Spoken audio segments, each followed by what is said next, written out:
You made it. It's a Friday morning. You're hanging out in the break room. Rochester's Classic Rock 96.5 WCMF. How's it going, buddy? Pretty good, buddy. What's going on, female buddy? Doing good, buddy. All right, 71 degrees right now. Going to get up into the high 70s, but that's not what we should worry about. What are we worried about? The storms are coming. Rain. Yes, exactly. It started drizzling right now, depending on where you are. We got rain, and more rain. I'd finish your arc before noon. All right, it's from the hurricane, huh? Yes, Hurricane... Debbie. Is it Debbie? Debbie. Debbie? Debbie. Spelled weird. Oh. Is that like a Florida way to spell Debbie? I think so. It probably is. Debbie? Debbie. Debbie? No, Debbie! Debbie! We are on flood watch in our area. Now, most of the... What? It's spelled Debbie. Okay, that's what I thought. Debbie. Debbie. You start saying Debbie. It's spelled weird with an E and a B and a couple of B's and an I and an E. They are warning everybody places that are known to flood. Yeah. Just a heads up before you go there. Like, get a good look before you drive into where it's going. Yes. Which sucks because I have to go to, like, the most flood spot in the world today. Where's that? Well, you know, the boxing gym I go to is on Atlantic. Oh, yeah. It's that little dip. Yeah. Underneath where what is that, Price Right? Underneath the bridge there. Oh, yeah. Like That one floods a lot. That is yeah. the ultimate flood spot in Rochester. That and the bridge next to the Record Archive and the East Ave Wegmans there. Like, if you got to get to where you're going, bring a canoe. All right. I lived over on Winton. It's like the only way to get to my apartment back in the day was through that flood bridge. Flood zone. Yeah. And like, Kimmy, it would just drizzle, and all of a sudden there's like 5 feet of water in that thing. It's brutal. And you can't turn around. Yes. And as we learned in Canandaigua last season, you drive into those things, it can get real bad for you real fast, where you get like swept away. You ain't from the South. Thank you. Only Southern men can drive through water. Well, them and the Any Dannies. water they see. I got a cousin drove all the way to Bahamas. So be careful today and just keep an eye out where you drive. Right. Speaking of car issues, Tommy, I want to talk about a story that happened a couple of days ago we haven't had a chance to get to. On Tuesday, the city of Rochester had a vehicle stolen. It's a city of Rochester vehicle. Okay. Like a car, they say? Or a truck or what? Car. Did it say car? It said city vehicle. I don't know if it specified. Oh, yeah, I got it right here. It's a city-owned 2012 Chevy Cruze. Okay. Ooh, sweet ride. So you got that going for you. According to police, an employee was driving the car when he stepped out to check on street lighting in the area of Dewey and Kingsbury Street. So he's working. Yeah. All right. Unfortunately, it sounds like he didn't turn the car off. That kind of makes sense, though. If you're like in and out of your car constantly doing stuff. Like, leave it to Eastside ass to be. Like, all the people that get their cars stolen from that gas station in Bushnell's basement. I was in and out, though. I was just going in to get my coffee. I don't. Do you my showboats. when you get gas, did you turn off your keys? Yes. No, I leave my car on. When you're getting gas, you idiot. Yeah. You know what? I was always scared as a kid. Like, if you left it on, it could explode. It will or explode. something. It's not gonna. It will explode. It will It will explode. explode. It will That's what it explode. says. That's what it says on the thing. God, you're such an arrogant prick. No, but if I'm in a job where I'm constantly in and out of my car doing that, Yeah. I'm guessing I'm not going to like turn the car Why? off, But put it it in doesn't neutral, take- put it on park. No, you jump in and out. Yeah, well, you know, it's kind of hard to jump back into your car when it's not there anymore. While the car was running, somebody jumped in and took off with the car. Police say the theft is under investigation right now. Man. So we don't have an update to this. That car is still maybe on the run, which is funny because it says, I'm assuming it says City of Rochester. It has to have some kind of credentials on it, right? Like, I don't know. I mean, who knows if the car thief saw that it was a City of Rochester vehicle, right? I don't know if you would be excited that you stole a City of Rochester vehicle because it's kind of funny, or if you're like, oh, no, what have I done because it's a City of Rochester vehicle. Yeah. You also know it's not really a great car. 2012 Chevy Cruze? That thing is beat to hell. If that's a 2012 city vehicle, What, that thing is beat to hell. Oh, 14-year-old city vehicle. Yeah, you What know they about- really take care of those vehicles. They left it running while he was looking at stuff. Of Bro, course they treat those cars like a Tampa Bay rental car. Oh, you talking about go to the front desk to see Dabby rent me a car? Dabby Randall? So here's the thing. If this was a story where the guy got out of his car, locked it, went to go look at the light, turned around, somebody smashed the window and stole the car, nothing you could do there, Yeah. right? But what's the word I'm looking for? I mean, stupidity's too harsh. Lack of awareness, right, is what led to the car getting stolen. So, Kimmy, is this guy in trouble? I mean, I would think I mean, I know you're a victim of a crime, but I would think like you're responsible for that. Part of your job is being responsible for that vehicle. To move the car keys at all times and put your car in park and apply the emergency brake. I would imagine that at some point, in training, that Training. had to come up. Yeah, like don't leave the car running. Don't where leave people the can car running, or don't leave the keys in the car. I don't know. like all of the things. It sounds like Like, I don't know if they're gonna fire you over it, but I would imagine like somebody's gonna have to talk to you. I don't get why you're so upset with doing normal human stuff. Because I got busted one time by the Brighton parking and code enforcement Why? guy. For what? So I was so important to the show when I first started. It was my job to go get breakfast. So they would order their breakfast, and before all these delivery services, I would jump in my car, run across the street, and get the chow. Oh, Right? you're talking about Tommy Eats. Tommy Eats. So I pulled into Fox's Delicatessen, jump out of the car real quick. They always had it in a box waiting for me. So all I had to do was get out. It was already paid for. Pick it up, put it in my car, bring it back. So I don't. Paid for. But you know that. Weeze eats for free. It's a Jewish delicatessen. He's a Jewish host. I get it. So I get the bagels and lox and everything. I go walking out to my car. There's a code enforcement. I'm not out of that car a minute. There's a guy parked next to my car with the pad out. I go, what's going on? He goes, first of all, you pulled up to the curb. I go, yeah, but it's a loading zone. I said, You yeah. didn't say that. Wait. So I go- not only did you leave your car on, but you weren't even in a space you're supposed to park in. Doors open, the whole It had thing. nothing right? Left to the do with door it open? had Car- nothing to do with leaving the car on. You were parked. You were Yes. parked in a place you weren't supposed to be. How Yeah. about he drove over a handicapped person to get there?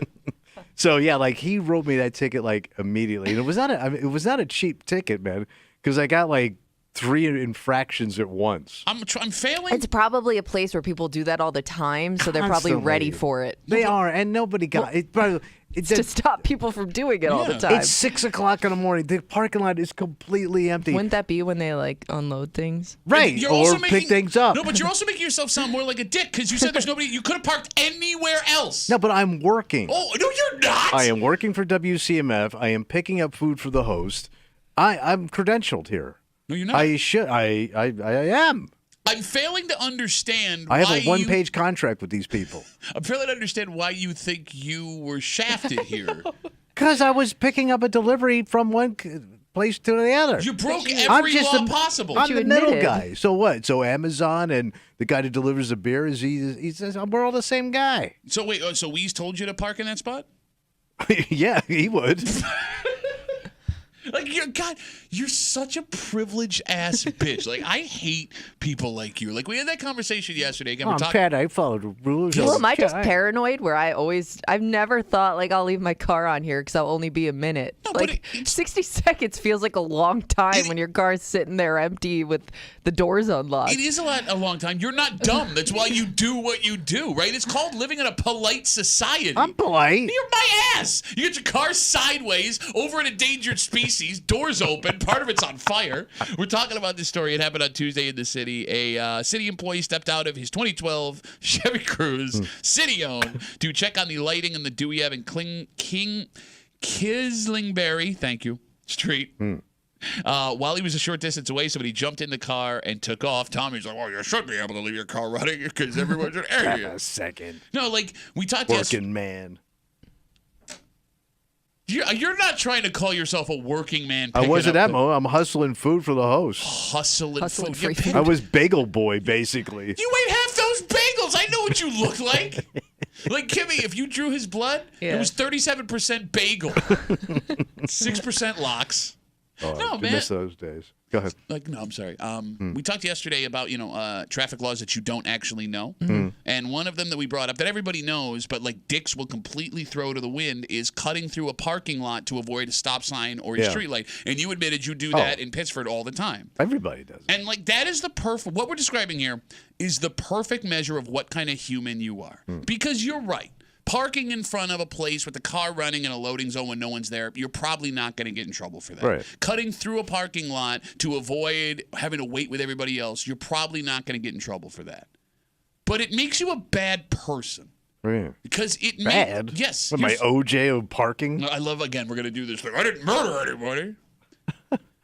It's the same argument that you can make for why you have to bring your cart back to the cart corral. And I do. But that doesn't So matter. doesn't that even no, it out? it doesn't. No. No. Because Cart corral, You bad could do both. parking. the cart corral or the cutting through the parking lot or the loading zone thing, it's not going to have an effect on anybody else's day. But when you refuse to bring your cart back, or you cut through that parking lot to avoid waiting with everybody else, or you hit that loading zone because, you deserve to be here, it tells me that you don't have respect for other people. Of course I have respect. No, because you, for some reason, think you're above other people. I'm not who are running people over to cut through the parking lot. No, but you have done that. Bashing baby carriages out of the way. Your time is not any more important than my time, and you know it, too. Like, you're such a prick. And it's not even like... No, like, here's the thing.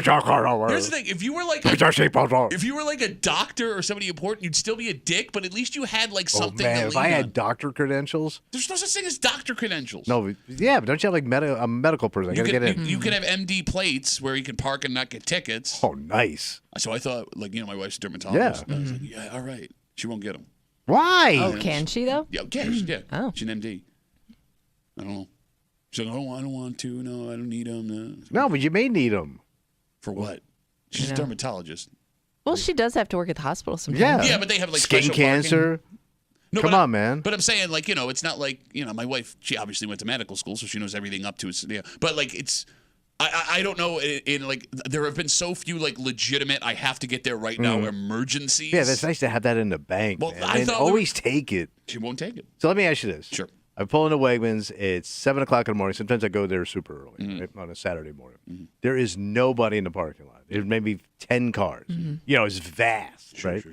So they always have those parking spots that say, like, expected mother, picking up an order or something like that. Yeah. I pull into those early in the morning because there's nobody around. Oh, okay. No. So am I a bad person? No, wait, but hold on. We can answer the question. Are you a bad person? Right. No, I guess it's fine to park in the expected mother or, like, veteran parking. No, I don't do the veteran. Oh, I'm sorry. Why? So here's the thing. What? No, stop. Nobody parks in the veteran. No, back up. Oh, my parents did serve. Back up. I was in military Why school. will you park in the expected mother parking, but you won't park in the veteran Neither parking? of them are for you. Even though I did watch all 8 seasons of Band of Brothers, I respect the veterans, and I do not use the veteran parking. So you don't respect women, but you respect veterans. That's kind of what you're saying. Yeah, that's exactly First what of you're all, saying. there's like 7 expected mothers. How No, many there's knocked not. up There's like mothers are one. going in at 7 o'clock in the morning? They can't sleep. They want pie. You ever had a pregnant wife? And by the way, a lot of late night, early morning pie runs. I will say this. A couple extra steps is good for the baby. Oh. They say get your steps in when you're pregnant. Good for the baby. Isn't a couple extra steps also good for somebody who deals with, like, blood clots and stuff, too? I don't know. I think that jury's Isn't that out why on you, that like, one. get up and move around every break? Are we talking about Tommy Klotz? Klotzy Tommy? I gotta stretch my legs. If you won't park in the veterans parking, but you will park in the expected mother parking, you've answered your own question. What is it? What's the answer? Yeah, you're a dick. Why? Just doesn't. There's nobody around. No, again, it goes back. It goes back to my point. You are just showing a lack of respect for people that you don't think are important in your life. I would nose her out of it. Oh, like no? if we were both pulling in, and I see a pregnant woman. It's all yours. What if she pulls in right after you and you're already in the space? Well, there's parked right next to me. It's the same argument. The place you could have parked. It's the same argument we've had about taking a dump in the handicap stall. I won't do it because I'm afraid that somebody who for needs it will come in. God's sake, What? there's just 2 never dumpers. know, man. You never know. I love that handicap stall. I like the ones with the sink and the mirror. It's like your own little house. They got it made, kind of. I am Kind of. God bless. I know it's tough. I am horrified that someone will need that when I'm in there. I won't do it. In the if you're ever at, like, a concert or like a Bills game or something, and there's like that line for the bathroom, especially like the women's bathroom, like there's always like everybody looks around at each other like, do we use the handicap stall? But you just never know, because when there's that many people, like, yes, there's a line and you want to keep it moving, but you also don't want to be the one person that goes in that stall. But it's not exclusively for handicapped people. No, I understand, but when there's that many people, the chances are higher that somebody could need it. But if I got to go, let's say it's packed in there, right? Yeah. And it's coming. Sure. I'm using that, so I'm not dumping in my pants. Okay. Sorry, man. I understand that. That's fine. I got to go. And I'm usually, if I'm going to the bathroom for that, there's no time wasted, especially at my age. No, I understand that. I'm a Mississippi mudslide. I understand that. Oh, down when Debbie was watching it. I'm talking about you walk into a bathroom with 3 stalls. Right. Nobody around? There's the big handicap stall and 2 smaller ones. Nobody around. You could use the 2 smaller ones. Which one do you pick? I go cab. Okay, so there you go. Go cab. So you're a piece of like every way you could be a piece of crap in life. Oh, I'll give you. If you're a capper, quick tipperoo. The JetBlue terminal at JFK is the new terminal they built.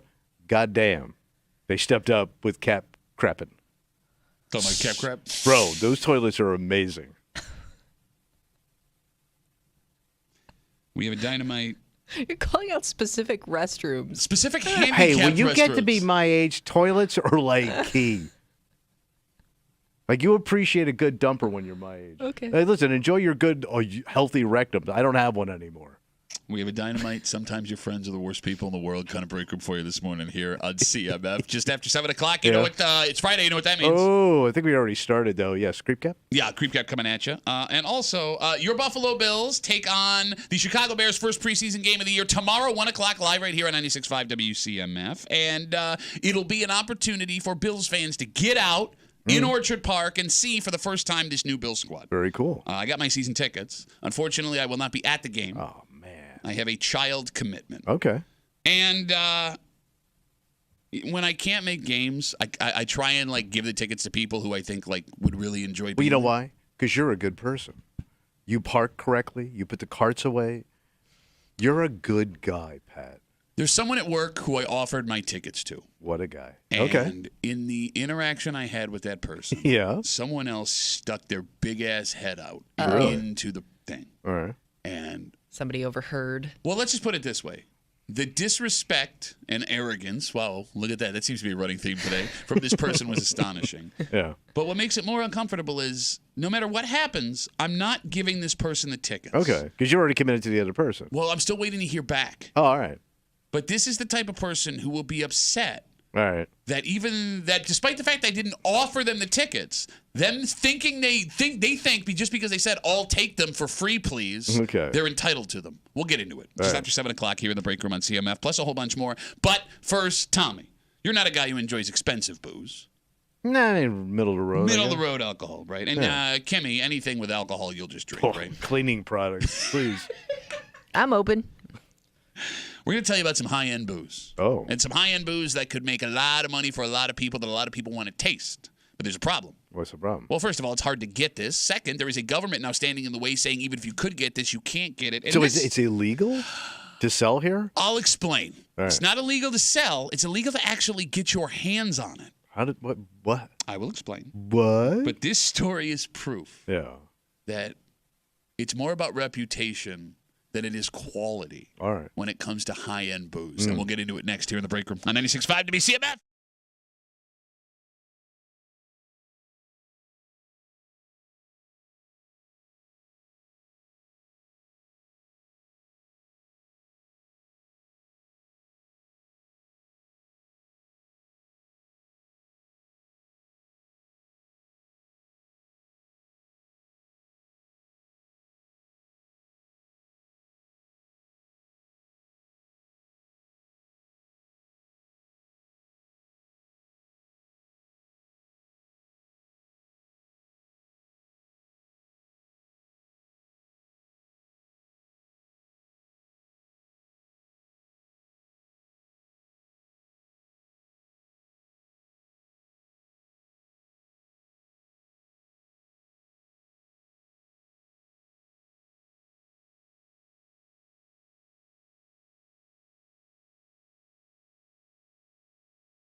Normally when something's more expensive, the quality is higher. Oh, yeah. That's what we come to expect. Top shelf. However, there are some industries where that's not always necessarily the case. Oh. The hype is what drives the price up, not the quality. And that has to be the scenario here because there is no way something that has been in this place for this long could be any good, despite the fact that this thing could be going for 6 figures a bottle.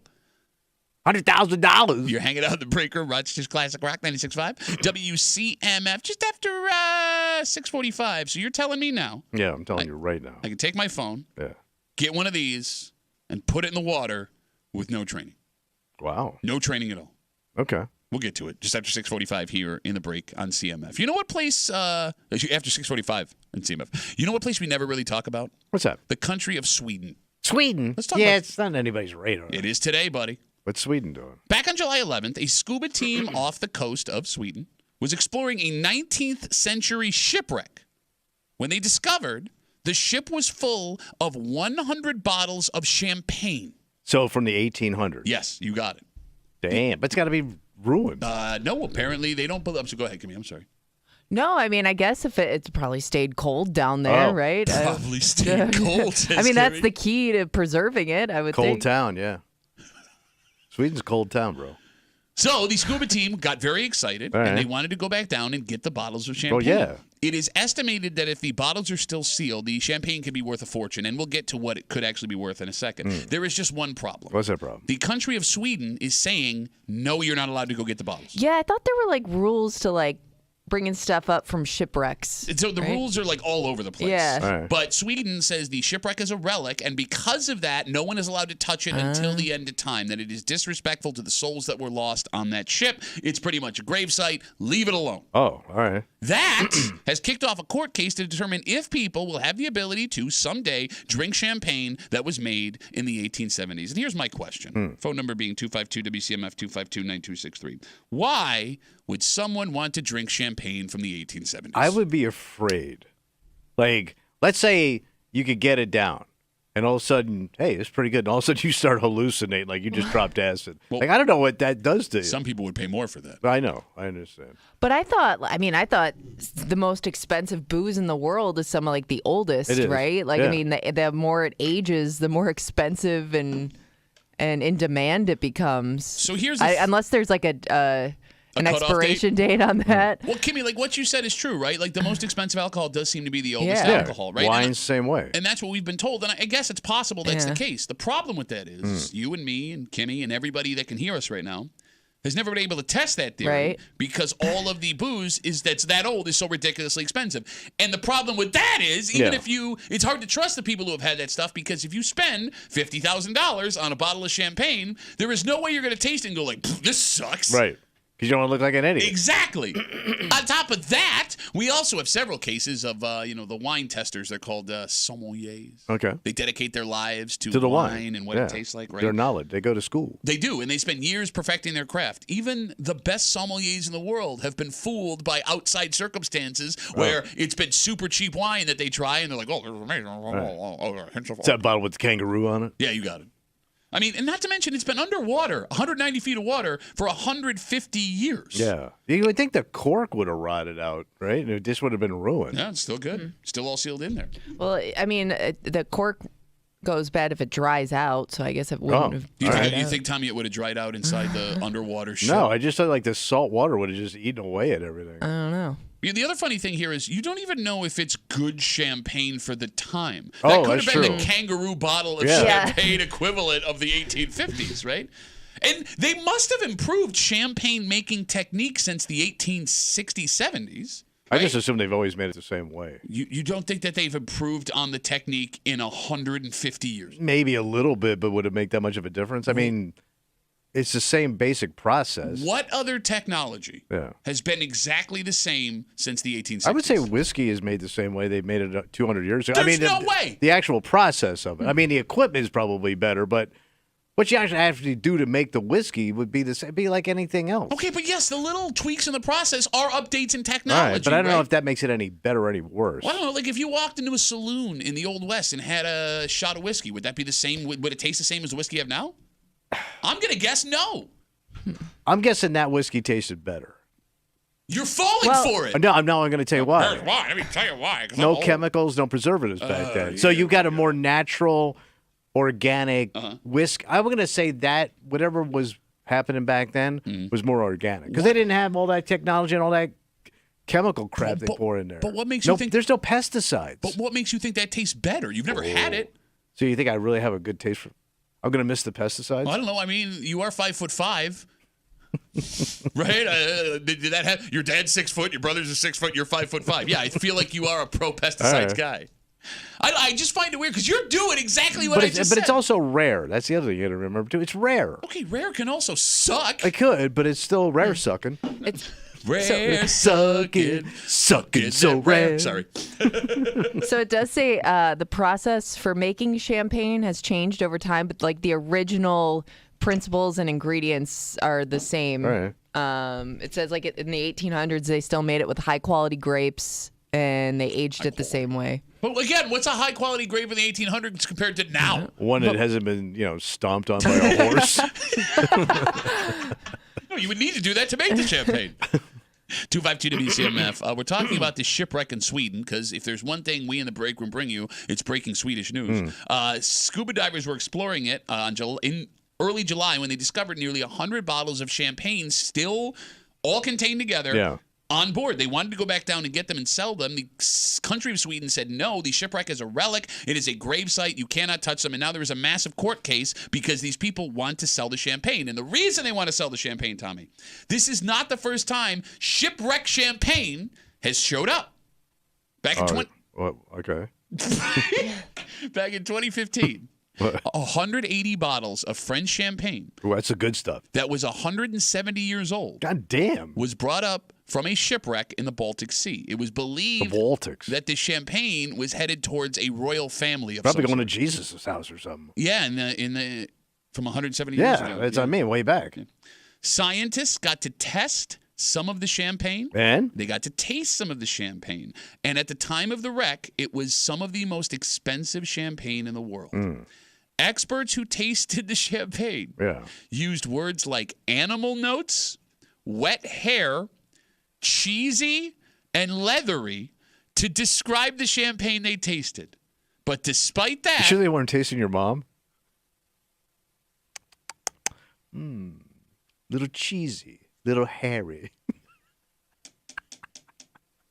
But despite that, experts who tasted the champagne said it was the best champagne they ever had. So they're lying their asses off. Which caused the prices to skyrocket. Right. Tommy, several of those bottles of champagne that were described as cheesy, leathery, having wet hair and animal notes sold for over $100,000 per bottle. That's insane. Per bottle.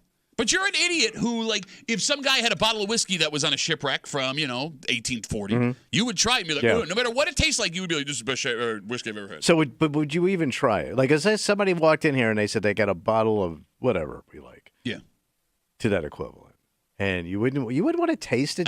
I'd be too afraid. No, I mean, you're not going to swig it, but you just put it on your lips for a minute. So there's a theory. Because people love to fantasize about time travel, right? And how time travel would work. And there's a theory from scientists that say you could never time travel even as far back as like 100 years ago because you wouldn't be able to eat because your body cannot handle what those people ate and drank back in the day. Well, no, you idiot. It's like, think about the food safety from 100 years ago compared to now. Well, everybody had dirty hands, too. And not only that, what the quality of food was compared to what it is now. So we couldn't digest it. Yeah, exactly. My fear would be if I tried some of that whiskey, it's going to like do a number on my body and F me up.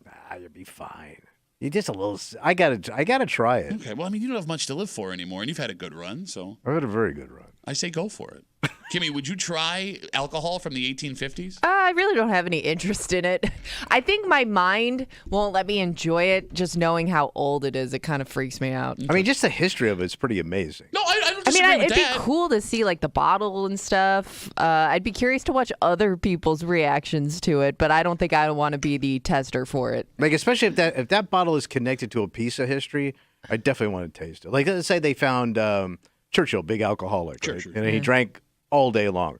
If they said, like, this bottle of whiskey's from, they found this in Churchill's house. Okay, but that would have been 80 years ago. 80 years, I think, is okay. All right. When we hit the triple digits, I'm out. All right. So, like, Napoleon champagne, I don't want. It's Napoleon, man. He's your top Frenchman. Again, look how short he was. Look how short you are. And he got a lot done until he screwed up when he went north.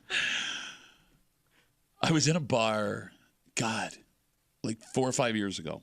And this place was an old hotel. Mm-hmm. And they found a bottle of whiskey when they were renovating the hotel that was made specifically for the hotel from the 1920s. It was pre-prohibition, or before the 1920s. And they had it on the bar, and they were selling it for like $200 a shot. Yeah. And nobody had opened it.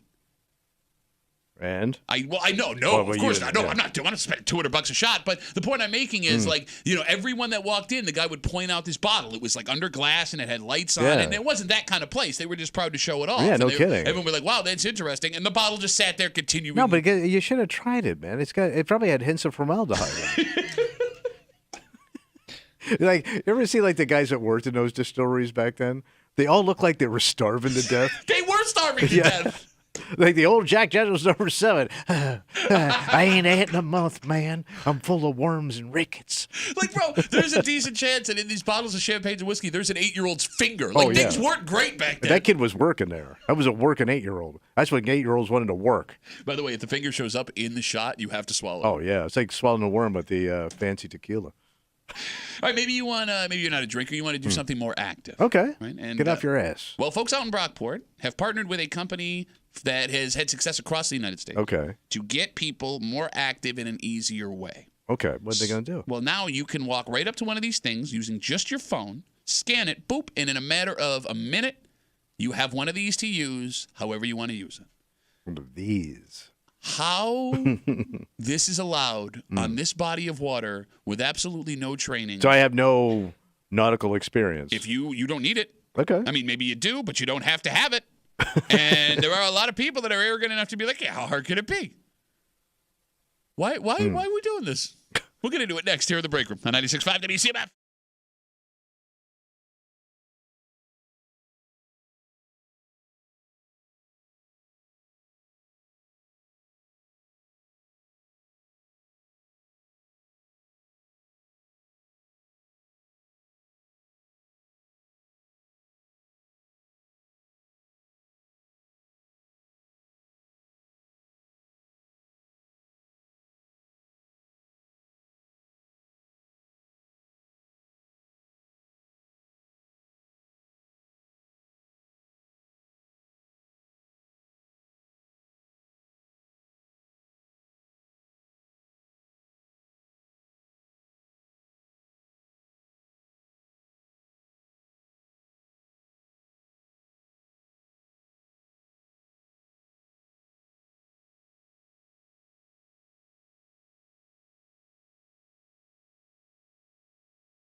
You know, the act of actually doing this is not all that dangerous. Simple idea that most people can pull off. All right. It's the stuff around it that can cause things to get bad quick. Oh. But despite the fact that you or I or most people don't know the rules of being out on this body of water, you and me and Kimmy and everybody listening are now able to take our phones, go boop, and jump right in. Damn. You're hanging out in the break room, Rochester's Classic Rock 96.5, WCMF. You can download the free Odyssey app, log in. Lagoon. Yeah. Listen to WCMF on the app for 1 hour each weekday. That is your daily entry for your chance at your share of $100,000. $100,000 in this national contest. Good luck from your friends here in the break room on CMF just after 7 o'clock. It's Friday. You know what that means. Oh, we about to get creepy, my man. That's right. We got a creep cap coming at you. And why would you stick your head in a situation and ask for free stuff that wasn't offered to you? Why would you do that? Some people like to plunge their head in. We'll get into it just after 7 o'clock here in the break room on CMF. Tommy? Yeah, buddy. How'd you like to go kayaking? Kayaking. You've been able to rent kayaks for years from stands around the greater Rochester area. But now it is way easier. There is a company called Rent.Fun that is connected with the folks out in Brockport. So what do I do? You can rent a kayak with your phone. All right. You scan the QR code. You pay for the kayak. You sign a waiver. And in like 60 seconds, you are out on the water in the canal. You paddling. Doing your thing. All right. So this company, Rent.Fun, has been wildly successful in other communities around the country. They have 150 locations across the U.S. Wow.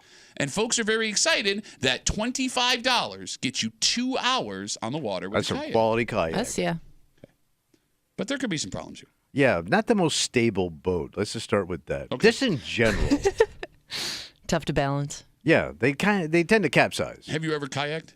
No, because I don't think I could get in with Okay, my but back. you can't sit here and say, "Oh, let me tell you what's on a kayak." You've never been in a kayak. I've been in a canoe, which is also quite dangerous. Canoe's That's not a little kayak. different. Yeah. It's also very tippable. Well, sure. Yeah. Nobody's Did arguing they it's call not that guy typical. Tippy Canoe? Kimmy, The guy that ran for Congress? have you ever been in a kayak before? Yes. Okay. Yeah. Yeah. Your ass ain't never been in a kayak. Oh, I've been in a kayak. Yeah. You're too big for a kayak. I liked kayaking. Not enough to go buy my own kayak. Wait, you it were a was fat one of those things kayaker? where I went out thinking like this will be fun, and then like you're kind of good after an hour. Yeah, Like an this hour. is fun. I made it half an hour. Well, but you It's usually rent uncomfortable. it for like 2 hour increments, and like I remember my husband and I were like, "Do you want to Wait, go back he got now?" in there? His big Yeah, ass? we both did it. Yeah, it's not as hard as you There's think. not enough draft for him. I guess what I'm asking, and the phone What's number up? is 252-WCMF, 252-9263. Does anyone in this room know the rules of kayak? Because you don't have to be licensed for anything. No. And I don't. When I say rules, I don't mean like how to get in the water to use your oar to get around. I mean like what are the rules when I come across other vessels in Yeah. the water? The right of way. I've never done it on like in a tight space like a canal. You know, like the canal. I would think you really have to pay attention to the rules. Thank you, because like the canal is used by all kinds of boats. Right, and you had to be on the right side See, of the waterway. I didn't even know that. Yeah. You go right. Well, I don't know. Okay, so But, why did you like- say that? But there's a correct way, like when you To pass and stuff. like when you see those markers out there and stuff. Yeah. You have to be on one side. I don't know what side you're supposed to be on, but there are rules of navigation when you do these things. That's what I mean. Like we're And if gonna, you're just dumb paddling, you dead. Like you're going to trust people who have potentially never been on the water. You're gonna to get know- propped. Exactly. Know what to do. Like it seems super dangerous, It is. especially when there is. I don't need a second of trading No. to rent one of these kayaks to get out on the water. And what makes it more alarming is not only is it boats of all sizes, it's at a super tight area. Yeah. The Erie effing Canal. So you got the sand patch, that queen of the canal, that big fat boat. the that one goes, that's in Fairport all the time. I don't know. Yeah. Is that what The it's big, called? that Yeah. big fatty. Yeah. But then you got everything else that's in the canal. Exactly. Right. Like if I make a mistake coming up on one of those giant tour boats, Yeah. it's not like that can throw on the brakes and keep from hitting No. me or doing something terrible to me, right? They'll be like, if you look over, don't pay attention to that, folks. Anyway, if you look over here in 1872, How is this allowed? I don't know. And like And it's amazing because you do need. If I want to fish in that canal, I need a license. Yep. Yeah. Right. Yeah. But to put a kayak in where I could kill myself or kill somebody else, go ahead. Get Unless- out of here. We go have some fun. Unless there's something we're missing, 252-WCMF, 252-9263. And don't get me wrong, the basic idea of being able to rent a canoe with your phone out in Brockport and put it in the water, that's a good thing. It gives everyone access to the Sure. canal. It encourages people to be active. It's a fun, unique way for people to try something new. But when we see the few stories every year of something going wrong in the canal, it does seem strange that you would then turn around and just encourage people with no experience to jump in and let's see what happens. Like, because nobody even regulates how many boats are in that canal at a time. Are we sure? Who would know? Like, The people who anybody run the can. Like, locks. so anybody can drive up in Pittsford, right? Because I've seen them do it. They got a couple of kayaks up, right? Oh, you mean kayak-wise, yes. Right. So they just grab a couple of kayaks. Sure. And go out there and go. So, like, nobody's even regulating how many kayaks are in the water at once, and nobody's watching any of this. Yeah. Do they have patrols? Like, does the sheriff patrol the canal? I mean, I've you see never them on seen it. horseback occasionally, What, but they're what, not. does the horse swim? What, you like flag down the boater? The only authority out there would be a sheriff, and they're mostly checking out the people in the Now that canal. you say that, I've never noticed like an official boat.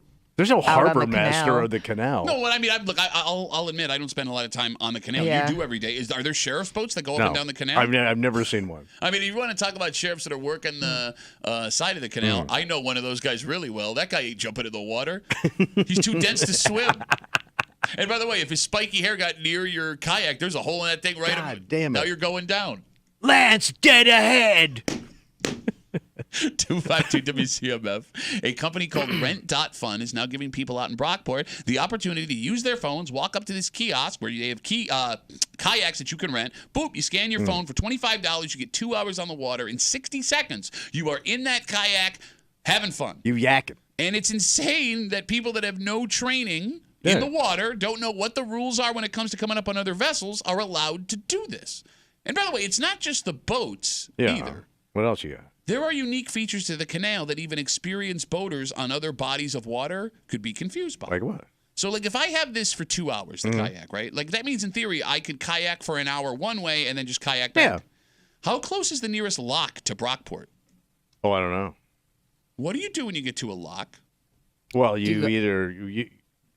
guess you could go in it and keep going. Could you? But you'd have to they wait till let it does its thing. Would it put me in? Would the guy be like, "Okay, son, come on through," or would Well, I they tell me guess to go they- take a crap in a hat? I don't know. Like, what is how big? Could anybody use the locks? Yeah, it's a good Well, question. the locks just operate on a time schedule. You wait till it. Oh no, there's people in the locks. What? There's people that operate the lock. I understand, but they only go up and down at a certain time. Are you sure? Yeah, How do you know? because they have to regulate. Because it takes time to fill that water up You and know- let them go. Of all the information we got on the Erie Canal, they missed that part. Yeah, how do I can sing you the whole song. But you there's can get nothing to my Erie Canal. You have to wait till the water's rise, and you got to. No, like you have to wait. Why are you believing him based on everything he's I ever know. said? Watch these canals saying all the time. I don't know What what did you the say? answer is. You walk the canal. Where do you go? You walk up to the lock master. I Excuse talked me. to the lock tiller. Pardon me, sir. What's the water level in the lock right now? Pretty high, son. Yeah, because I bet you there are people that kayak a significant length yeah. of the canal just way. There are people that bike the canal, and So I would imagine people have done this before. So you just like sit in the lock while it like goes up and down? Yeah, you're gonna have to wait. They'll let you in. They fill it up, and then you screw. Okay. What? You never been in a lock? No, I've never taken a boat on the canal. No. You've never taken a tour of the canal? I've walked it. I've never been in the water. Oh, you didn't do that in school? They didn't bring it with it made it look like the donkeys were pulling it, but they weren't. I told you that I went to Gates and we had the worst. I thought like every No. kid on the west side went to that one. It started in like Spencerport, I think. Never. It's got to be the most busted field trip you could do. Like No. that school district couldn't even afford that. The most exciting field trip I went on when I was in Gates was a trip to the Dolomite Quarry. It's a big hole in the ground. Yeah, I know what it is. That was about. Oh wow, a trilobite, pretty cool. Wow, another trilobite. Guys, look at all these trilobites down here. No, yeah, I've never been on the canal in a boat. Okay. I bet you that's a lot of people in Rochester. No, I don't. I don't though. I don't think that. I mean, you're not you. The poorest kid has been to the canal. No, well, I've been to the canal. I've never I been see in when the they bring the canal. poor children to the canal. Bro, like you live in Pittsford Look where at those there's poor children. They call this a lock. You live in Pittsford where it's just easy to jump on any high-end. Oh, it's $55 and it includes unlimited champagne for an evening ride on the canal on the Sam Patch or the Steve Douche or whatever the hell I'm driving. Steve Douche. Like there's most places don't have access like that to the canal. But you can walk up and look at it. Okay, yeah, I don't know what. All right. I've never been in the canal. What do you want from me? I'm going to say 70% of Rochesterians have never been in the canal. No. Yeah. Come on, just a high school, high school, that high school. High school, high school. What's lower than high? Middle junior? school. Middle you mean? school. Junior high school. I don't know. Low school. 252 WCMF 252-9263. We're talking kayaking in the canal yakking. Yeah. Nick's on CMF. Hey, Nick, how are you, buddy? Oh, Kimmy, can you get me Nick? I'm sorry. Hey, Nick, my fault, buddy. Go ahead. Hey, how's it going? Good, man. Yeah, there are people that run the locks, and you can go through them in a canoe or a kayak. Have you done this before, Nick? I haven't, but my buddy has. He hiked like the whole New York State footpath, and then he finished it in a canoe, and he had to go through the locks on the way back. Okay, because, Nick, you have kayak voice. Oh, he has total kayak voice. Dude, going kayaking this weekend, bro. No, like, bro, You know, he's got a faded ball cap with some kind of weird logo on it. There's one Grateful Dead skeleton patch on the side of it. Nick, He only sits in Adirondack chairs. Now you're calling me out. did we nail it, Nick? Yeah, dead on. Did you say he only sits in Adirondack chairs? All right, Nick, are you a yacker yourself? A little bit. Okay, all right. And have you yacked on the canal? Yes, I have. Okay. I mean, look, it seems intimidating when you're coming up on bigger craft in that tight little space. I don't know. I feel like you're freaking out, man. Just get out of the way. Like. Oh, good call. Thanks, bro. All right. No, but there's like, to your point, there's like big cabin cruisers and stuff that go through that canal that I would be afraid that is that dude seeing me? I'm with you. Because it's tight. But Nick here, man, he's got no time for it. He's got to get to the further show. So get on my way, bro. Here I come. Nick, thanks for the call, buddy. Have a good rest of the day. He's got kayak voice. Bro, he had ultimate kayak Totally voice. did. He's yak speaking. Yeah. Let's take one more call. All right. 252 WCMF 254. We're not gonna have time for Aaron, but he says Aaron. Kimmy takes the phone calls and she writes like a quick synopsis, right? Aaron, I'm sorry, Aaron, we can't take it, but his synopsis is: I swam in the canal once and I hurt my back. Tommy just shared with us, Aaron, I'm sorry we don't have time. I got to talk to Dave because Tommy just shared with us that the locks are operated on a timer. I mean, they don't. Yeah. No, you just said. You look me in the face. You go, you idiot. They're on a timer. You said it very confidently. Yeah. Dave is on CMF. Hey, Dave. How are you, buddy? Good, guys. The locks don't run on a time thing. They have somebody that works on the locks. Boats come in, and if they can get more than one in there, they do it.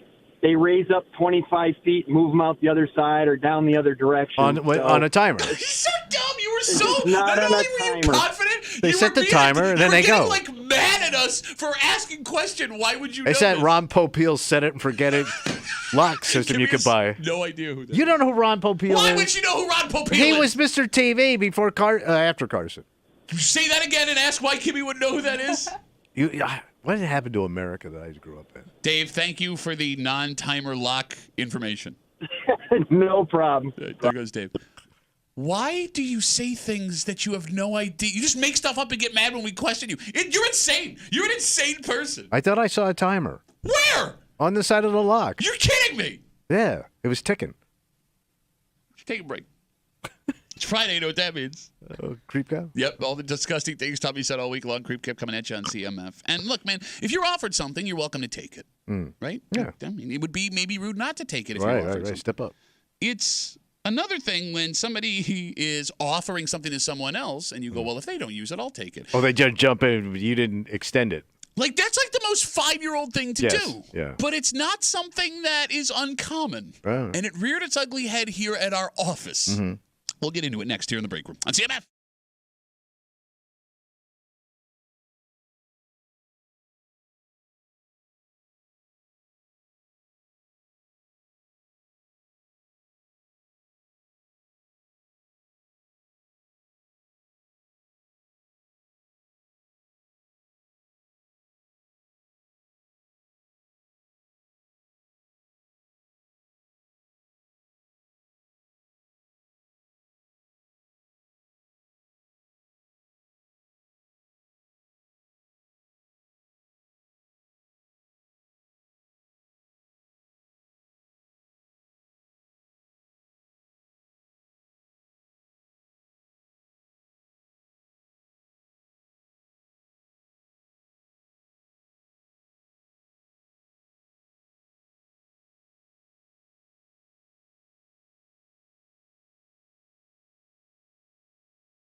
Just because they're free for someone doesn't mean they're free for everybody. True. And a heads up, you guys, just for you two, it's going to get awkward in this office over the next couple of days.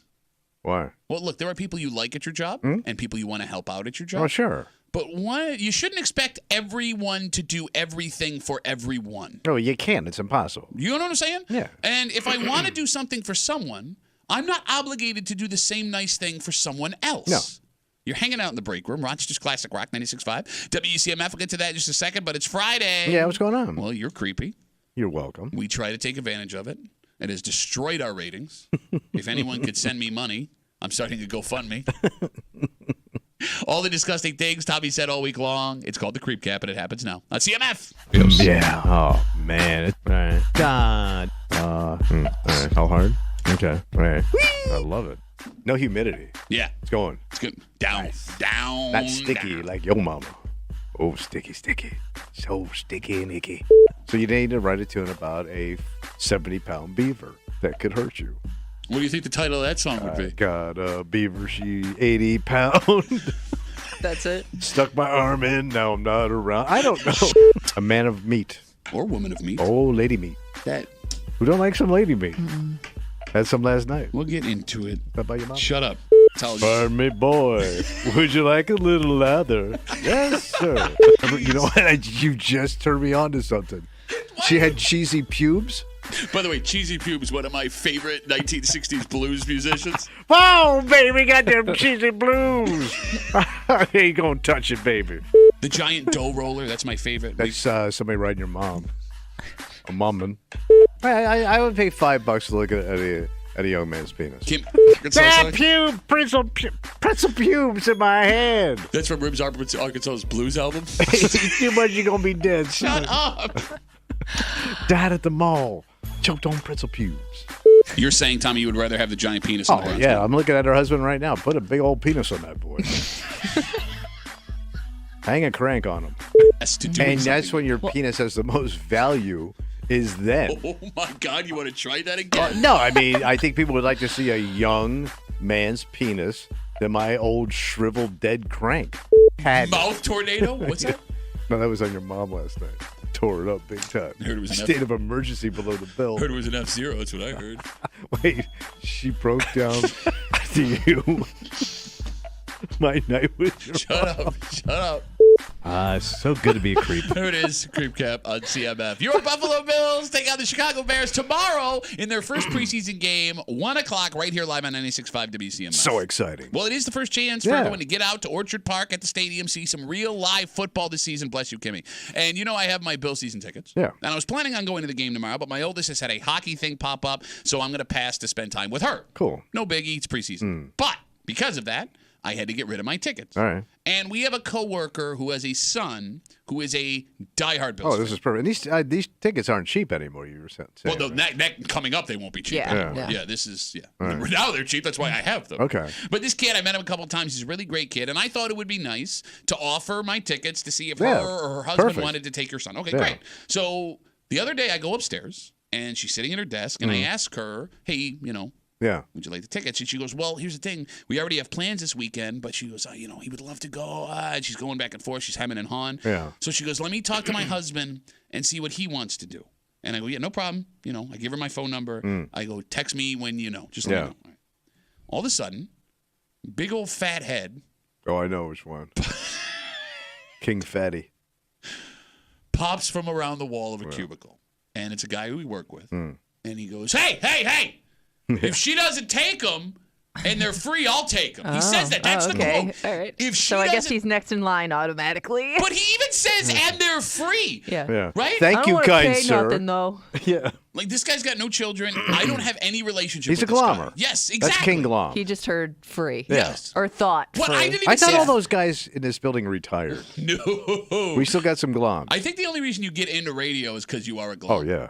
So, look, here's the thing. There's no way in a million years I'm handing my tickets over to this guy, let alone for free. And it got super awkward because then this woman hears him say free because I was going to give her the tickets for free. I just didn't want to be like, you want free tickets? Because that sounds classless. Yeah. So she starts to try and offer me money. She goes, oh, my God, I'm sorry. How much do the tickets cost? And, of course, I tell her no. Right. But that reinforces in front of that guy that I am giving the tickets away. Right, but he still feels entitled to having second dibs. It gets even worse. Right. He then tried to give her his number so he could be included in a group text the moment she decided if she was or wasn't going to take And my nobody tickets. has offered him these tickets. Nobody has even spoken to him Right. yet in this conversation. Right. So I tell her to just text me in front Yeah. of him. I go, no, just text me. And I go, then we'll figure it out.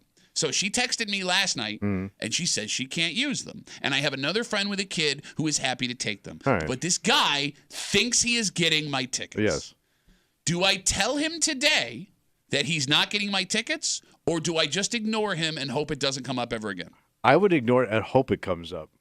You'd hope it. Yeah, but you because hate he's not in- confrontation. He's not- I want you to say something. I yeah, want you but to do it. you hate that situation. You No, would but I want like him to to come watch back it. at you. Oh no, but this if you were in that situation though. I would run. I probably would have just given him the tickets.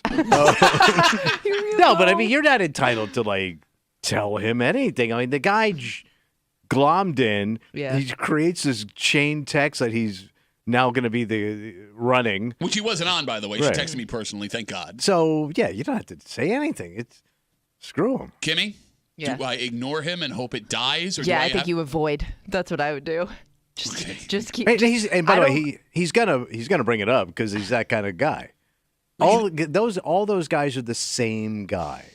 They all come from the same fat-headed playbook, and he's gonna reach out to you, and he's gonna make you feel guilty. He's gonna play the victim, So he doesn't have my phone number? So but he'll So find only that's it. way what I'm you'll- saying. The only way he can get a hold of me is either by coming down here or emailing. You know what you're gonna get? Oh, what happened, man? Yes, Yeah. I You know. stiffed me. I know. Yes, I know. And You stiffed me on this thing you had no intention of giving me, Like, and he's Yeah. gonna make it. He's gonna gaslight you, making it think like you offered and now reneged They on it. were his Yes. tickets. Yeah. All right, the phone number is 252-WCMF, 252-9263. Just to be clear, Hmm. this was a dick move on his part, right? It's nothing but this is pure dick move. Okay. But it raises, I think, a bigger question for What's that? everybody listening. 252-WCMF, 252-9263. Are you obligated to do the same favors for everyone you work with? No. Okay, maybe that was the wrong way to ask the question. Is the smart thing to do the same favors for all of the coworkers you have? And maybe it's not giving them something for free. Yeah. Maybe it's covering a day off. Maybe it's helping them with something they're struggling with. Maybe it's going to bat for them. Because we all know that there are coworkers that we like more than others that we're willing to help Yes. out. Yeah. There are coworkers you don't really know and you don't feel compelled to go above and beyond. And then there are coworkers you straight up don't like Right. and would actively avoid. But is it a dick move to deal with them based on how you feel about them when they need something from you? No, I think that's just human nature to deal with people how you feel about them. I mean, it's not a family. You're not the parent where you got to do even Stevens for all the Yeah, kids. but I think it makes your life easier if you do deal with everybody the same way. Only because if you're working with them for long enough, you never know when you're going to need somebody for something. Oh, so it's Even a if selfish move on your part. Kind of, yeah. Because if you know, I don't do this favor for you now, are you going to be a dick later on if something comes around where I need something or I need your help for something and you don't feel obligated to help me because I didn't do it in the first place? You're ready for a little wisdom bomb from an old schooler? A whiz bomb from Tommy? Yes. You will never need the help. How can you You didn't let me finish. You, What, are you Go doing ahead. me now? go ahead, finish Cutting people your off? point. Finish your point. Thank you. Go ahead. You will never need the help of a glommer. This guy will do nothing for you ever. Even if you think he's going to stiff you, even if you need You've his never help. been promoted in your job. Like, how can you give out work advice? Because from my position, Oh, wait, I all the way down here you're talking about? listen, Looking up. the best view you'll ever have in life is at a ground level. That is the opposite of everything. Advice. I see it That all, is baby. Terrible advice. I see it all. No, you don't. I do. I see everything. If there's a building in your way, you don't see nothing. I listen, I watch, and then I make my move. What move have you made She's right. 30 years, same job. Hold on. It's coming, bro. Everybody has moved on to bigger and better things. You got, guys across. Not all of them. What about successful podcasts? And you're sitting here like an idiot with pants that are too short. I can clearly see your ankles. Well, no, it's summer look. Uh-huh. Yeah. 252 WCMF 252-9263. Again, we're talking about I can't make it to the Bills game tomorrow. There's a woman we work with. Her son's a diehard Bills fan. I go upstairs the other day. I go, hey, listen, take my tickets. Go take them to the game. She's like, well, we had plans. We're going back and forth. So as we're having this conversation, big fat-headed guy we work with sticks his head around a cubicle, goes, I'll take the tickets if they're free. And then that creates an awkward situation. He then just assumes he's getting the tickets. He tells this woman who's like, let me talk to my husband. I give her my number. I go, text me. He goes, yeah, text me too. Let me know. He's assuming he's getting them. She can't use them. I have someone else who's going to take them. He is going to get pissed. Oh, yeah. And the question becomes, should I do him a favor and give him these tickets? You'll never need his help. Okay, that's also a bad way to look at life. Just because someone can't help you doesn't mean you shouldn't help them. Kind of is the way it works. You are your brother's keeper. Who's ever said that? The Bible. Oh, where? In the early part. Oh, wait, I read the whole thing. There was like 500 pages. Yeah. I even read the part with the guy with the gun. I bought it at Walmart. 252 WCMF. I mean, I think Kimmy's right. I see you guys on hold. Like, if you equally help everybody the same way, whether you go above and beyond for everybody or you don't do anything for anyone. But you can't. You can't please everybody. You can't help everybody. You'll drive yourself crazy. So then in that way, you should leave everybody to their own devices. If you're thinking like that, then yes, then don't do any of it. Okay, but then that means no one's going to be willing to help you. Okay. There ain't a line to the door anyway. 252 WCMF. Let's talk to Dave. Hey, Dave, how are you, brother? I'm doing good. How are you? Good, Dave. What do you got? This guy's way too horny for the tickets. Wait, say that again? This guy is way too horny for the tickets. Way too horny for the tickets. It's a new phrase. Oh, it's what you brought up. He's horny for tickets. Oh, horny for tickets. Okay, Dave, would you have given him the tickets? No. As a matter of fact, I didn't know Halitosis House still worked there. You tell me you want to glum on something, you go to Mama's on this afternoon. Great call, Dave. Some deep cuts there. No kidding, man. 252 WCMF. Phil's on CMF. Hey, Phil, how are you, buddy? Phil, you there? Hey. Hey. Yeah, I'm here. Go ahead, yeah, Phil. My thought is you're making too big of a deal out of this.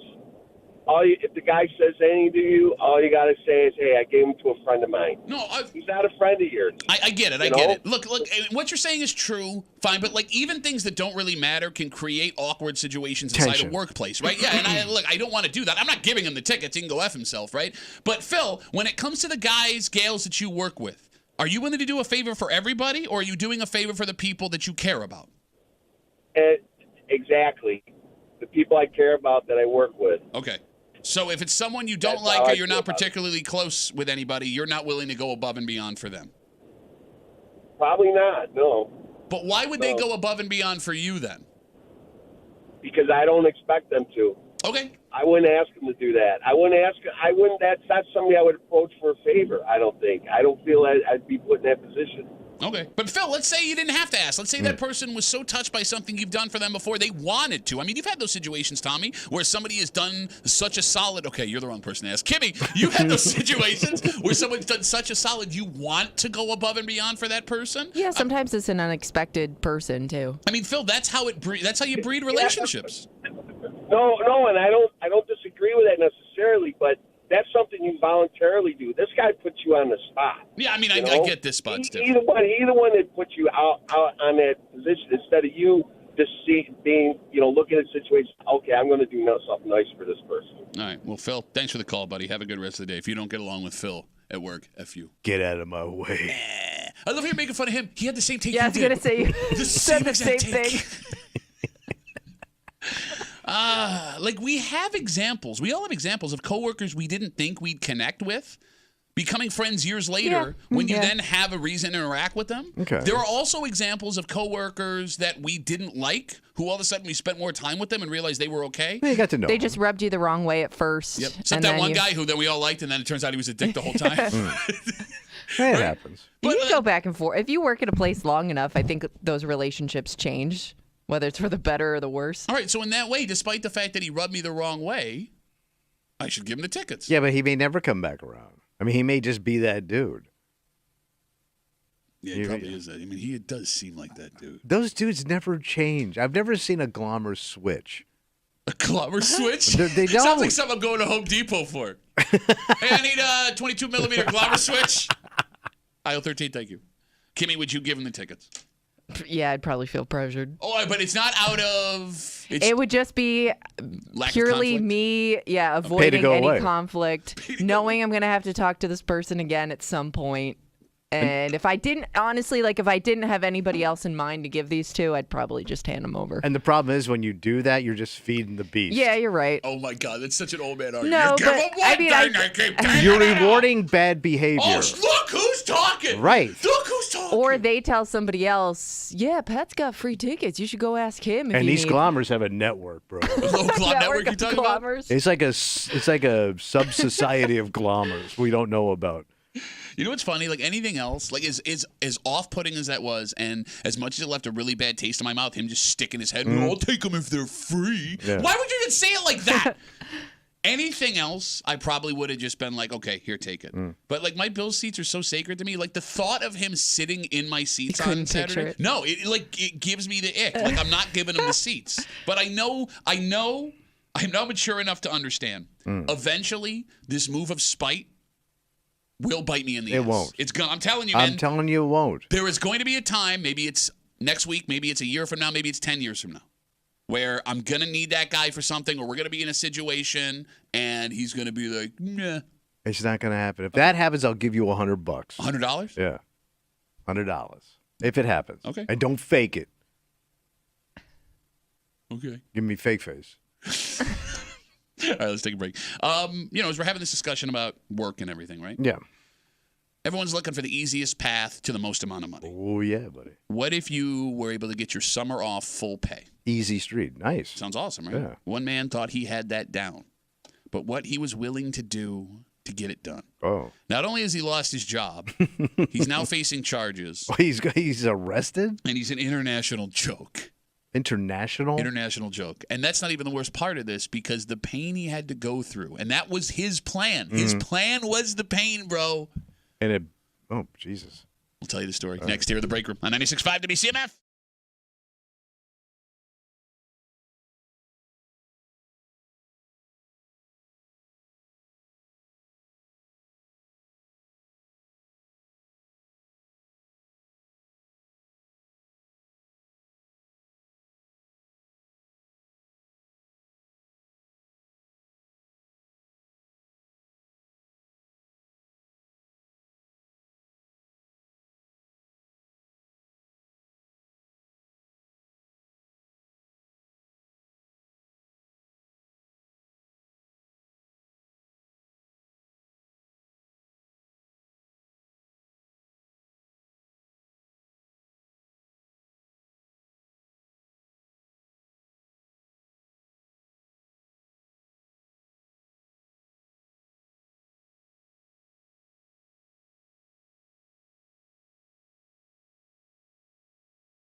How would you like your entire summer off? Sweet. And paid in full.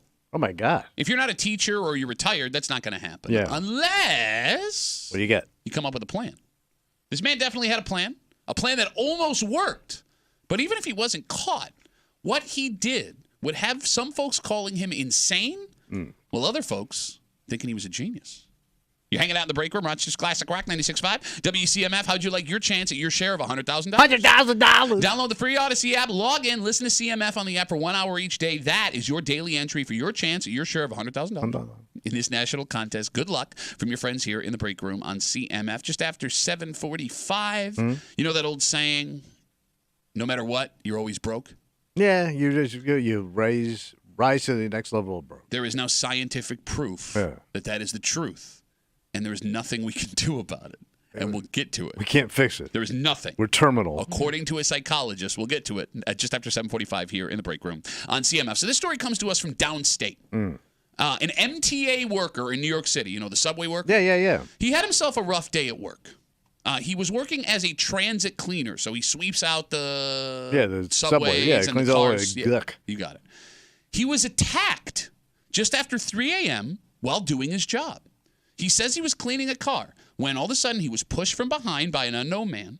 That stranger then swung a knife at him. Oh. Jesus Christ. He put his hands up, and the guy sliced both of his hands. Sliced his hands open. Oh. Police were called. An investigation was started, and this man went on disability. Yeah. Right? He was going to get paid. He had time off coming.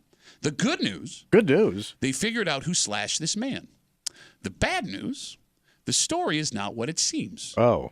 After surveillance video surfaced, the man admitted he slashed himself. Oh, no. Man, you really don't like work. Just for the story? The reason he did it, and he came clean, he wanted the paid summer off. Oh, my God, with hand slash.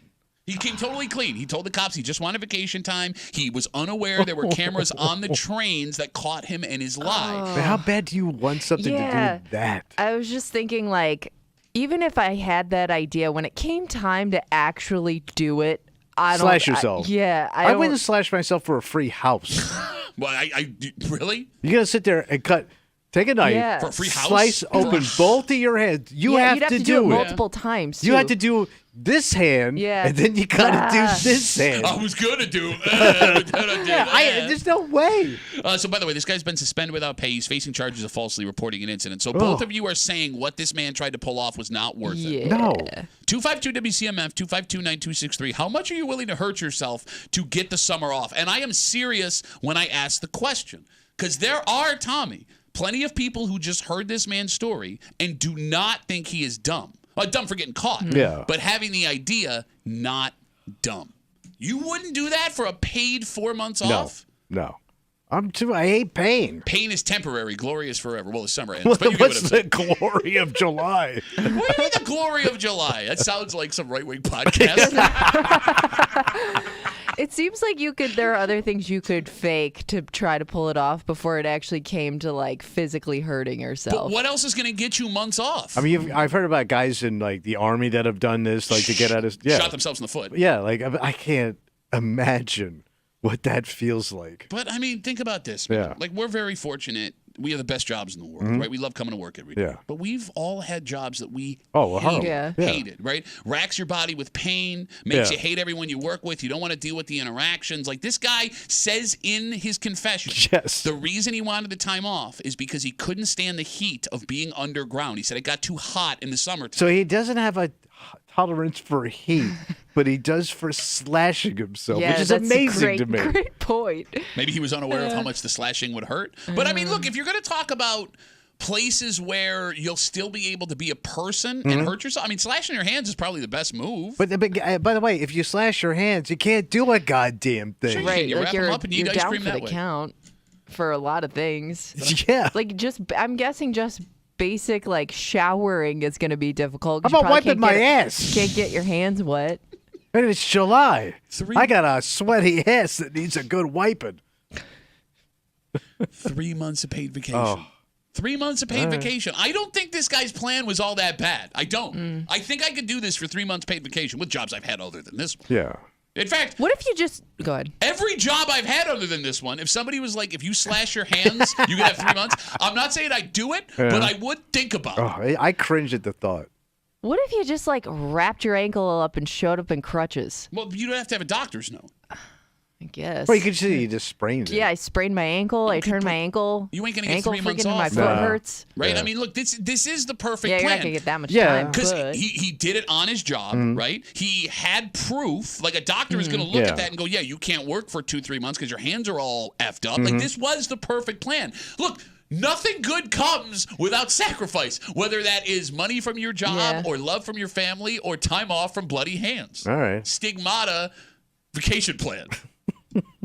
252 WCMF 2529263. We're talking about this guy from downstate New York City. He has made international news after police say while working as a cleaner on the subway, he claimed he was attacked just after 3 a.m., said a man shoved him from behind, slashed him, which cut both his hands open. Turns out video surveillance caught him slashing his own hands. He came clean and admitted he just wanted the summer off paid. So you're telling, all right, so stitches you won't do. No. Okay. Would you take a cast for the summer off? Like, Broken wrist. no. God damn. I've never broken a bone. Oh, yeah, I forgot about that. That's weird. You're going your whole life not breaking a bone. I'm telling you. No, and I'm not going to say I boned your mom. Come on. You wouldn't take crutches for the summer off? So that means I break my leg. Let's say ankle. You snap your ankle. Ugh. Again, I don't like pain. nobody likes Now, pain. there are people that have a tolerance for pain. I get it. It's weird to me, Not but I that get kind it. of pain. Not when you know it's coming. Right. It's one thing to like break a bone, like playing something or falling Yeah. unexpectedly. You know what I mean? But if you're trying to do it, Yeah, I got it scheduled for Tuesday. I got a leg break. And I'd imagine you're so much more aware, and it would just make it more painful because you're not in shock that it happened. You're not wrong. Yeah. But let me ask you this question. All right. Let's say I come to you. We're working a crappy job together. Right. Okay. And I go, listen, man, I need the summer off. Break my ankle. Oh, yeah. There's a... No, I'm not breaking your No, ankle. look, I have a metal baseball bat. No, I'm not like a mob guy that Yeah. you owe money to. Take 3 shots. I want No. you to take 3 shots and shatter my ankle. Bro, I can't take it here, man. You know it. I would do it for you. Just shatter All my right, ankle. can I warm up on your face? Do you have it in you to hurt another human being No. if they ask you? No. Because I would do that for you easy. Oh, I know you easy. would. I'll do it right now. You want time I'm not a off? violent person. I am also not a violent person. You wear shirts that say other. I says violent gentleman. I'm also a gentleman. Were you wearing a derby when you're hitting me with a goddamn bat? No, I could not. I couldn't be in on it with you either. Kimmy, would you hurt me and knock me out of work if I asked you to? I don't think so. No, she's the most violent out of all of us. You know that, right? You know Could you that. do me? She's going to snap. I could not. Could you break my ankle? I would have to be. After all the terrible things I've said I about you. don't think I could. I couldn't do it because I was being told to do it. You know what I mean? It would have to just happen It would naturally. have to happen naturally. Which is also possible. All You right. could have some time off coming. Bones writes us on Instagram. Bones? Says, just work for a school bus company. I did that back in Texas. You get unemployment all summer. It's a lot easier than tearing your hands apart. Hey, Bones, information that guy could have used a couple weeks ago. 252 WCMF. Let's talk to Mike. Hey, Mikey, how are you, buddy? Hey, how's it going? Good. I have this story. This I worked at this place when I was younger, and I was like at the bottom of the ladder, stacking, and this dude who ran a machine right next to me, he was like, one day he comes to me and he's like, and I didn't care for this guy. He's like, hey, would you break my hand so I can get out on comp? And I was like, hell yeah. We went out back. I freaking crushed that hand. And not only did he end up getting fired because what he said he did was unsafe, but I moved up to his machine, so it was a win-win situation. Mike, remind me to never come across you in real life No ever. kidding, man. Jesus It Christ. was a win-win situation. Mike, how did you break his hand? Oh, man, I grabbed this freaking rubber mallet. We set his hand down on my a God. bench in the locker room, and I freaking went down on it. Mike, how old were you when you did this? Mike, how old were you? I was like 30. Like 30? I thought you were like a teenager. Oh, my God. Mike. No. You're a hitman. Like I said, I was at the bottom of the ladder doing shit work. Oh, Kimmy, Kimmy. thank you. Okay, Mike, thanks for the call, buddy. I got to let you go. Take care. Damn, I had so many more questions. I wish you didn't curse. Holy Christ, man. Oh. He went down with it like authority, man. He smashed that dude up. Well, bro, if you're going to do a job, do it right. He's your boy. Oh, okay. Here's my question, because I think there are a lot of people that believe they could hurt somebody else if they were asked to do it, and maybe they would even feel obligated. The question isn't could you do it. The question is what you would feel like after it was done. Okay. Right? Because I don't think you can fully wrap your head around hurting someone that bad until it happens. That makes sense. Do you get what I'm saying? Yeah. 252 WCMF. I see you guys on hold. Sit tight. We got Facebook messages coming in. This one comes in from Brian. You can always get us at WCMF at the Break Room Facebook page. Again, talking about this subway cleaner downstate. He has made international news after he lied to cops saying that he was attacked by a man on the subway while cleaning a train at 3 in the morning, had his hand slashed. Turns out he slashed his own hands, and when he came clean, he admitted he did it just to get the summer off. Facebook message. I can send you footage from my home cameras. Oh, my God. What? 2 years ago, a roof worker across the street fell off the roof on purpose. We didn't see it. He took a dive. Until some official called us asking if our camera could see our neighbor's house. We went back. We looked. The guy puts his arms out, leans backwards from the roof. I don't know if he got in trouble or if he's okay. Wait, so he fell back like those divers you see in the Olympics? 1, 2, 3. It says the guy put his arms out and leans backwards. Like that, right? Oh, my God. You could die. Yeah, you could break your neck. Yeah. You could have been a vegetable, man. Like if you hit your head wrong. That job does suck. There's not a. That didn't suck that much. That's not a controlled injury by any means. I mean, you'll be on soft food for the rest of your life. Yeah, but I mean, you say it doesn't suck that much. I've never been on a roof in a 90-degree day. True. Right? But I've also never been a paraplegic either. It doesn't look like fun. Possible paraplegic. Yeah, true. 252 WCMF. Let's talk to Jennifer. Hey, Jen. How are you? Hi. I didn't do it on purpose, but I had a summer off because I broke my leg.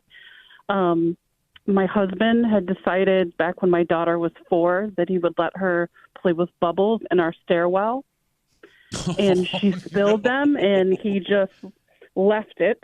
So me, being the mom that I am, I heard the ice cream truck, so I ran down the stairs. Oh, no. Slipped and broke my foot in multiple places. Oh, my You God. shattered your foot. The whole entire summer off.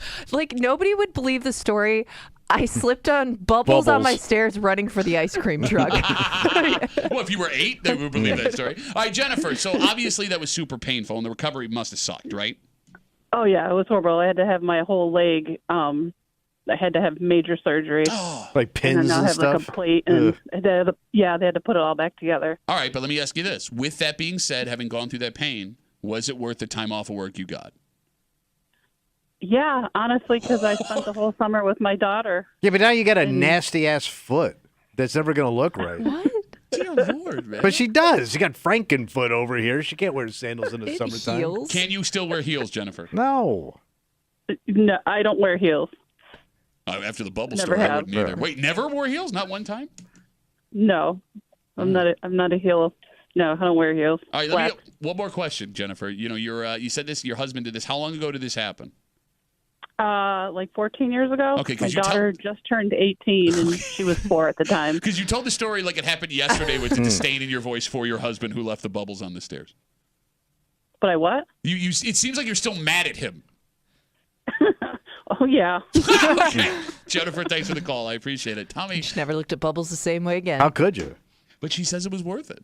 No, there's no way, She man. literally I don't just know. said it The was worth it. pain. Yeah. You got an ugly leg It's now. a long road to recovery. I love how she tells you guys it was worth it, and both Yeah. of you go, no. I just, I ain't for buying it. myself, I would just think the pain would be enough. Because again, like, you get the summer off, but you can't do anything. You can't move. Like your foot is in just traction, doing whatever it basic is. stuff would suck. So you had to sit or be in a wheelchair. I will say this. What? So remember, I had to have hernia surgery a couple years ago. Yeah. So like I couldn't do anything for a week, and like the hernia surgery sucks. If you've ever had it before, like you go under, right, and you cannot like move for a couple of stress, days. Like yeah. it sucks. It sucks. You're not fully right again for a couple of weeks. I didn't hate lying around for a week. Would you like it for 3 months? Yeah.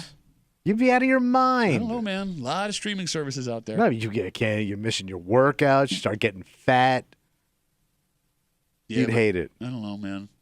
You'd blow up in a minute. What the hell, man? I guarantee you. You would pack on 35 a month. 35 pounds a month? That was your average when I knew you. 252 WCMF. We'll take one more call. Hurting yourself on purpose to get time off. Ben's got the last word on CMF. Hey, Ben, how are you, buddy? 35 a month? What the hell? I do put weight on fast. Tommy might not be wrong. Oh, okay. So at one of my old jobs, one of my old delivery jobs, I was at a shop dropping off parts. I stepped off the lift gate of one of the loading docks. They had like this little lip between the inside of the building and the ramp. I stepped right on that, rolled my ankle, and I was out of work for 3 months. And I also tried to drive back from, this was over on Sheridan Drive in Buffalo. I tried to drive back and made it to like, where was it? The Darien Lake exit. Okay. Pulled in there and then called my wife and asked her to come pick me up. And then somebody from work came and got the truck and drove it back to work. All right, so you were in a lot of pain, Ben. Oh, yeah, it sucked. And driving, I rolled my right ankle. I tried to drive back with my left foot. That seems dangerous. Well, it's European driving. Yeah, it was a little sketchy. By the way, Ben with his left foot sounds exactly the same as the guy who's in the movie My Left Foot. How do you know when Ben's hurt, though? Because his voice really wouldn't change. Well, what are you talking about? That Ben? Yeah, what's going on? Ben, was the pain worth all the time off? Well, I mean, I did get workman's comp, so kind of. So there you go. Wait, you got a raise? Yes, I did. But also, I had 2 questions. When are you guys starting the Bill Gray's CMF event? And then the second question, can I come down there and break Tommy's ankle? All right. Second point, no. First one, we don't know yet, but as soon as we know, we'll let everybody know where we'll be out and doing the whole thing for Bills games this season. But, yeah, great. I am looking forward to that this year. As are we, Ben. As are I mean, you we. could go there now and wait. I'll leave right now. Yeah, that's what I'm saying. All right, bye, Ben. I'm going to let you All leave. right, Bye. cool. Okay, bye, Ben. You keep talking to him, he keeps talking. I know.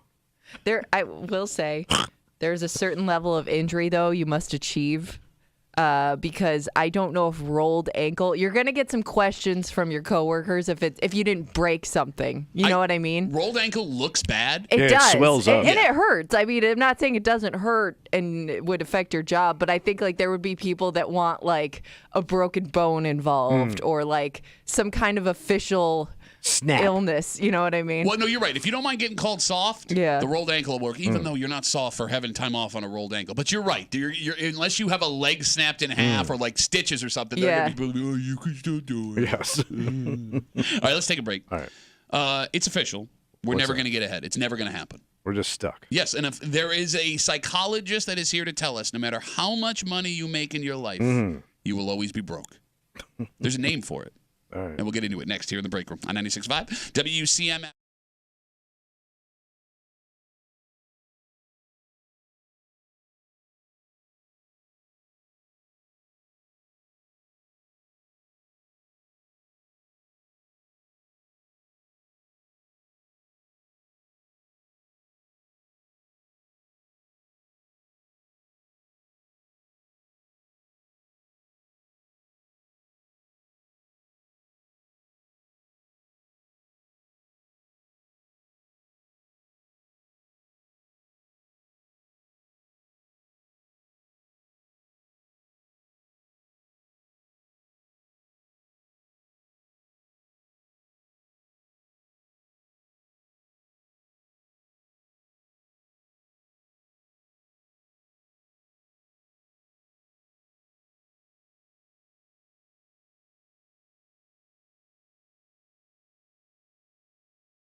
sometimes it feels like you can never get ahead. Yeah. Right. You're just spinning your wheels, man. But even if you start making better money, somehow you're still behind. You can't figure it out. It's not in your head. What is it? It's all thanks to a phenomenon, according to psychologists, that is actually surprisingly common. You're hanging out in the break room, Rochester's Classic Rock 96.5, WCMF. We'll jump right into it. Tommy, are you familiar with the term lifestyle creep? I guess I can figure it out. Because I think I do it, you do it. Okay. It's when you start making more money, and the cash you spend after you start making more money starts to creep up higher. Yes, my father always said it's all relative, right? Yes. Yeah. Like the richer guy just lives in a more expensive house, bigger vacation, finer meals. You got it. He's still going through it. The idea that we all have that you're doing better, so you deserve better things, right? More time out eating and drinking. Like you said, better vacations, more relaxed with the spending money that you have. Experts say this affects almost 90% of Americans. Yeah. And there isn't anything we can do about it. So why do we do this? Okay, so knowing full well we shouldn't be doing it. Well, because according to psychologists, we all have an idea in our head of what successful is. Essentially, keeping up with the Joneses, right? Well, you want materialistic thing, and it has nothing to do with what you want in the moment. It has a lot to do with what you thought you would be growing up. Right? Like, there's an argument to be made that you aspire to be what you see around you. Right. Right? Like, your dad was a millionaire. I'm assuming you thought you were going to be a millionaire when you were a kid. Right? I grew up in a neighborhood where there was a lot of union guys doing, like, mechanic stuff and working in shops and stuff. I assume that I told you, my dream when I was a kid, my dream was to make $50,000 a year. I thought that's what rich and successful was. Right? When you get to that point, whether or not you have the money to do it, you're going to spend the money. Okay. And the higher it keeps going up, the more you think you deserve to reward yourself. All right. I earned it. Yeah, you got it. Okay. And the psychologist in this story says we don't only feel we deserve because of where we've gotten, we deserve it for all the work we've put in to get there. Time earned. Exactly. So you're not just rewarding yourself for making more money than you were before. You're actually rewarding yourself for all of the struggle and the pain that you had to go through the 5, 10, 15 years ago to get there. And because of that, will never change. It's almost impossible to turn that off in your brain. So you said 90% of us do that. Yeah, experts say 90% of people have the lifestyle creep. I guess that makes sense because only like the 10% of like the globe has all the money, and it's those guys. Well, no, man. Those guys also spend obscene amounts of money. Yeah, but they got so much of it now. Yeah. You know what I mean? Like it doesn't affect them. But like when I see fathom. But like when you see these people on Instagram when they give you like financial advice, right? Yeah. You know, they say, act like you're poor. Even though you're making money, act like you're poor. And that sounds great. Except being poor sucks. Super sucks. And I can't imagine acting poor, but knowing it's there. But I don't have to. I guess the idea behind that is there's two things that suck about not having money. One is the fear of not having money, right? But the second thing is you don't get to do all the fun stuff you want to do. Right.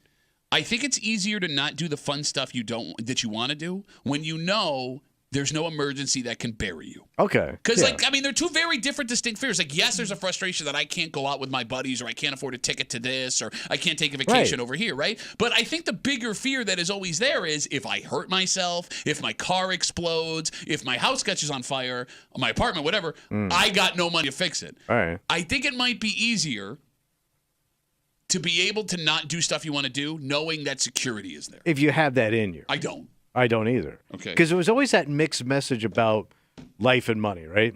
You got to get a good job. You got to spend 40 years. You got to save your money. Let it grow with an investment. Compound interest. You got to be patient. And then they go, oh, by the way, also, life is short. Right? You got save all your money. You're going to die at a certain age. Like, when do you start to live and enjoy yourself? And that's the problem. See, what you're describing is exactly what these psychologists are talking about. This is lifestyle creep. And, what you said, you're right. We get two different messages, but they're coming from two different people. The same guy isn't telling you compound interest and live your life at the same time. In my house, it did. Okay. Because the guy who was telling me this was also pissing away all his money, being my father. Okay. 252 WCMF, we're talking about lifestyle creep, the idea that once you make more money, you're still broke because you just spend more money. And these psychologists talk about we're spending this money not because we think we earn it for the position that we're in. We're spending it for all of the years that we toiled and struggled to get to that spot. Now, I'm sorry. All right, no, go ahead. Well, you say, 1 in 10 people on the globe have all the money, right? This uber rich. Those aren't the people I think about when I think about the folks that are successful with their money. Right. I think about the people like Kimmy, who are even rarer. Tighter than tight. Well, no, but I mean, She's tight. Financially. Why did you stop talking? Why did you start talking? Yeah. I don't know. He's waiting for you to save him. Kimmy, I feel like there are fewer people like you Oh, yeah. who are great with money than people that actually have But enough I money don't to know. go But spend I it don't fair. consider myself like great with money. It's not like I'm investing to make more money. You know what I mean? Like I'm getting by with what I have, and maybe that makes me good with money. But I'm not like setting myself up for a successful future. No, but like her clothes I'm are just old, but paying never my are they bills. dirty. Do you know what I mean? Like you're living just enough for the city. Just enough. But For the I'm city. See, like when I think of people that are good with money, when I think of people, Sorry, you were saying. when I think of people that are good with money, like not only are they saving money, but they're also like investing it in their future on top of that, and that is one thing that I am not doing. Okay, yeah, you put it. I mean, not a lot of people have the ability to do that right now. Right, and that's what I guess that's where I separate the two. When I look at you and the skill that you have, that I despise you for being able to live within your means, right? Frugal.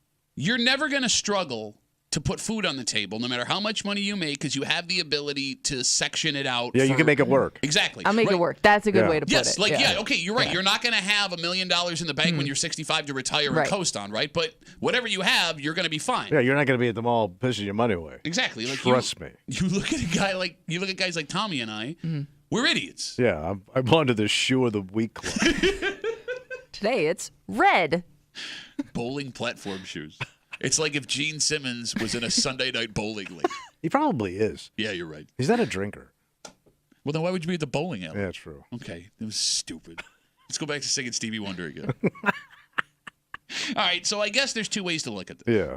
Either A, this sucks. You ain't got it, and you ain't never going to get it. And we're just going to keep burying ourselves no matter how successful. Like this dream of like, if I could only make a little more money, things would be okay is wrong. Yeah. But the positive way to look at this what's that? Is we're all in this together. Yeah, we're all going down the same financial hole. Yes, there's nothing we can do about it. And Meet you at the bottom. All right, let's take a break. Every time we talk about creeps on this show, yeah. And when I say creeps, I mean like people arrested for doing inappropriate sexual Preverts. things. Yeah. It's guys. Or at least we think about it. Oh, yeah. When you say pervert. We automatically assume, just based on the, I don't know how to put it. Men be pervin. Yeah. And so, by the way, this story is not a man. This is a woman. Wait, lady perv. Yeah. And you always Look at sound... you gals coming up. But you always sound surprised when we have these stories. Yeah. And I think that maybe... I just don't think of women having dirty minds, I guess. Well, of course they have dirty minds. I don't think of that way. Maybe you've never thought that way with women because... For the longest time, women didn't get in trouble for this. True. Because we never thought about that way with them. Mm-hmm. You never thought of it as dangerous, is what you're saying? No, I'm saying, Kimmy, because we never suspected them, it allowed them to do things under the radar the entire time guys were doing things too. And we'll tell you the story and I'll explain what I mean. Okay. Next here at the break room on 96.5 WCMF.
For years, as a society, we've been suspicious of men, specifically when it came to men and kids. Dirty men. Right? We look at women as nurturing. We look at men as rough. We look at women as kind and caring. Well, they're motherly. Men try to take advantage. Okay. And every single stranger danger video you've ever seen has some creepy ass dude as the main character. Yeah.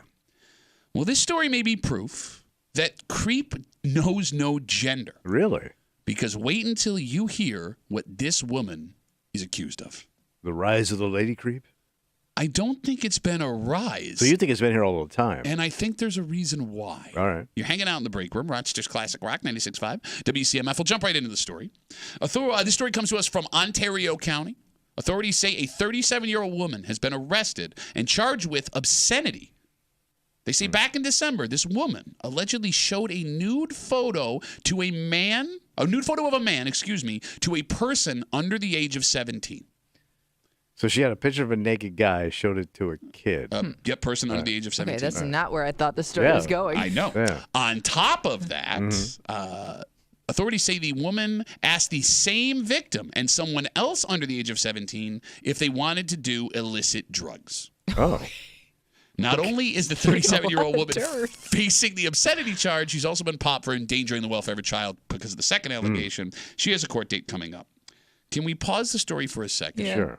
And point out how weird it is that we have a second story in about a week that someone in Ontario County showed someone else a nude pic on their phone. Yes, because even though it's a woman involved, there's still male nudity involved. Yes, still male nudity. It's still male nudity getting her in trouble. For those who don't know, there was a story last week. A man from Eastview Mall was arrested, a guy in his 20s, after police say he walked up to a car in the parking lot, knocked on the window, asked the woman if he could show her something. She said yes, and he showed her a nude picture of himself on his phone.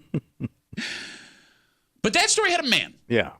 And men are expected, for some reason, to be the suspects when you hear a story like this. Tommy, so you're surprised that a 37-year-old woman, a woman of my age, by the way, would be accused of something Yeah, like I mean, when I think of sexually aggressive stuff, I would think it's a man, not a woman. Kimmy, you're surprised by this story. It just doesn't make any sense. You're showing a photo of somebody else to people, but why? Like, I guess my question is, like, what's the what are you getting out of it? I understand. I'm confused. Okay. But look, the fact of the matter is, it's dumb to think there haven't always been creepy women in this world. When you were a kid, Tommy, Kimmy, when you and I were kids, throughout the history of time, there have been creepy women. And the reason we never think of creepy women, Why is that? we were never told to look out for creepy women. We were made aware of the dude in the trench coat, the guy in the van with candy we were told to stay away from, not the lady showing off dudes' dongs and asking if a 17-year-old wants to do drugs. Yeah, every video you watched as a kid of stranger danger was never like a kind-looking mom in the video. You know what I mean? But who's to say that woman doesn't have creep in her? Because there's kind-looking dads who have been arrested for all sorts of terrible stuff. Yeah. But usually when I hear these stories, it's usually a dude. Like when the stories finally come out, it seems like the dude. I mean, I know there's been a few ladies, but usually it seems like if somebody kidnaps somebody or does something terrible. Well, okay, kidnapping is one thing because that's an But actual... I mean, but any of those horrible stories all seem to be men. But when you have a story that is able to stay between an adult and a child, right? When it's a woman and a young man or a young woman, right? Like a story like this. Maybe folks aren't as apt to report women, one, because people may not believe them. True. Two, because it doesn't feel the same as the person they were told to be afraid of. Three, it doesn't have the social taboo that a man-woman, man to child versus woman to child does, right? Because, you know, there's that old joke. It used to be a guy does something like this, lock him up because he's a perv. Woman does something like this to a young boy. Why do we give him his luckiest boy in the world trophy? So there was a movie made called The Summer of 42. I'm going way back. 42? Yeah. Yeah. So it's all based on this kid falling in love with an older woman during the war. Like her husband's off to war. He gets a boner for this woman, and they kind of have an affair. But it's all based on statutory rape. Okay. But I think it may even have won an award. And because that's the way it was looked back then. And that's the point I'm making. And you say back then, there are still people. It was a romantic movie about statutory rape. And I even read Burt Reynolds' biography. And as a kid, he talked about adult women he slept with in his book. Like, he was a kid in high school and he was sleeping with, like, moms in his neighborhood. The saddest part of that sentence was the fact that you said out loud, I read Burt Reynolds' biography. I got to read a hometown guy's book. It's Burt Reynolds, baby. The phone number is 252-WCMF, 252-9263. With the gift of hindsight and the knowledge that these women really have always existed, do you look at some women from your childhood now as creepy women? Women that maybe had bad intentions, women that could have been capable of the same things we were told to look out for in shady dudes, women that were most likely able to operate easily because no one would even consider they were capable of something. I guess it had to have happened. But there's nothing in your head that pops up? No. I would maybe like nothing I never... like or not a teacher. You came from like an interesting situation school-wise, but like an older woman said to you that maybe you wouldn't say to a kid today? Or, I would have to really think about it. Because I don't know if women would have the opportunity. What are you talking about? We were alone with older women all the time. Yeah. It wasn't even a thing. Yeah, I guess you're right. Yeah. Like teachers. Almost all your teachers were women. And... yeah, there was very few men in a school until I went to military school. But even when it came to bus drivers and like moms that would give you rides places and going over to your buddy's house, like I'm telling you, I was alone with women all the time. Now, I don't have anything in my head that sticks. Actually, I take that back. Nothing happened. But there are now, with the gift of hindsight, seeing stories like this over and over again, there is one woman in my past where she was was putting you in positions or like, me younger and my guys in positions that you wouldn't let your kid do today. Yeah.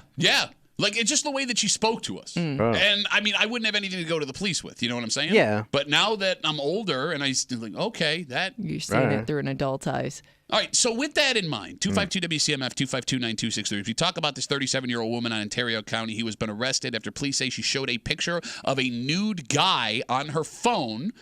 picture of a nude male, to a child under the age of 17, also asked that child and another child under the age of 17, according to police, if they wanted to do illicit drugs. Kimmy, who would have been the most likely candidates for creepy women that we weren't suspecting back in the day? We brought up women at school. Yeah, teachers, nurses, and all that stuff. Oh, you're saying who would have had... Who would have been the most likely? Because, look, it seems to me opportunity. Like, yes, guys look at dude teachers suspiciously for some reason, which isn't fair. That is not fair. I know. Oh, you don't know? Or you know? You know? I don't trust them. Why? I don't know. They're dudes.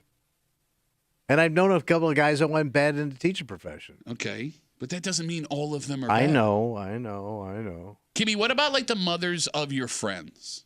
Well, I think everybody has a memory of at least one creepy mom. Awkward, very awkward interactions. No, but even you're making it sound innocent. It was just an awkward interaction. Awkward. Like, even as a girl, like, you could tell, like, she's creeping on those guys. You know what I mean?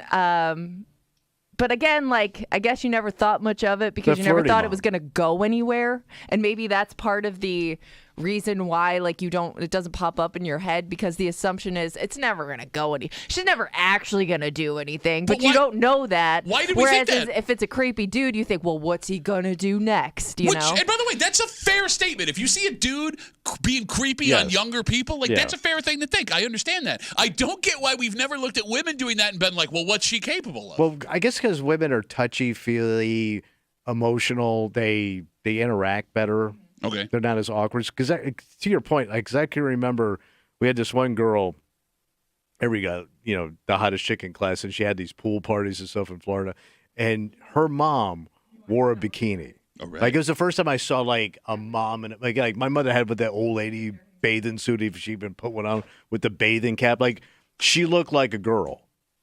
And everybody's like, God damn, man, now I know where she got them looks from.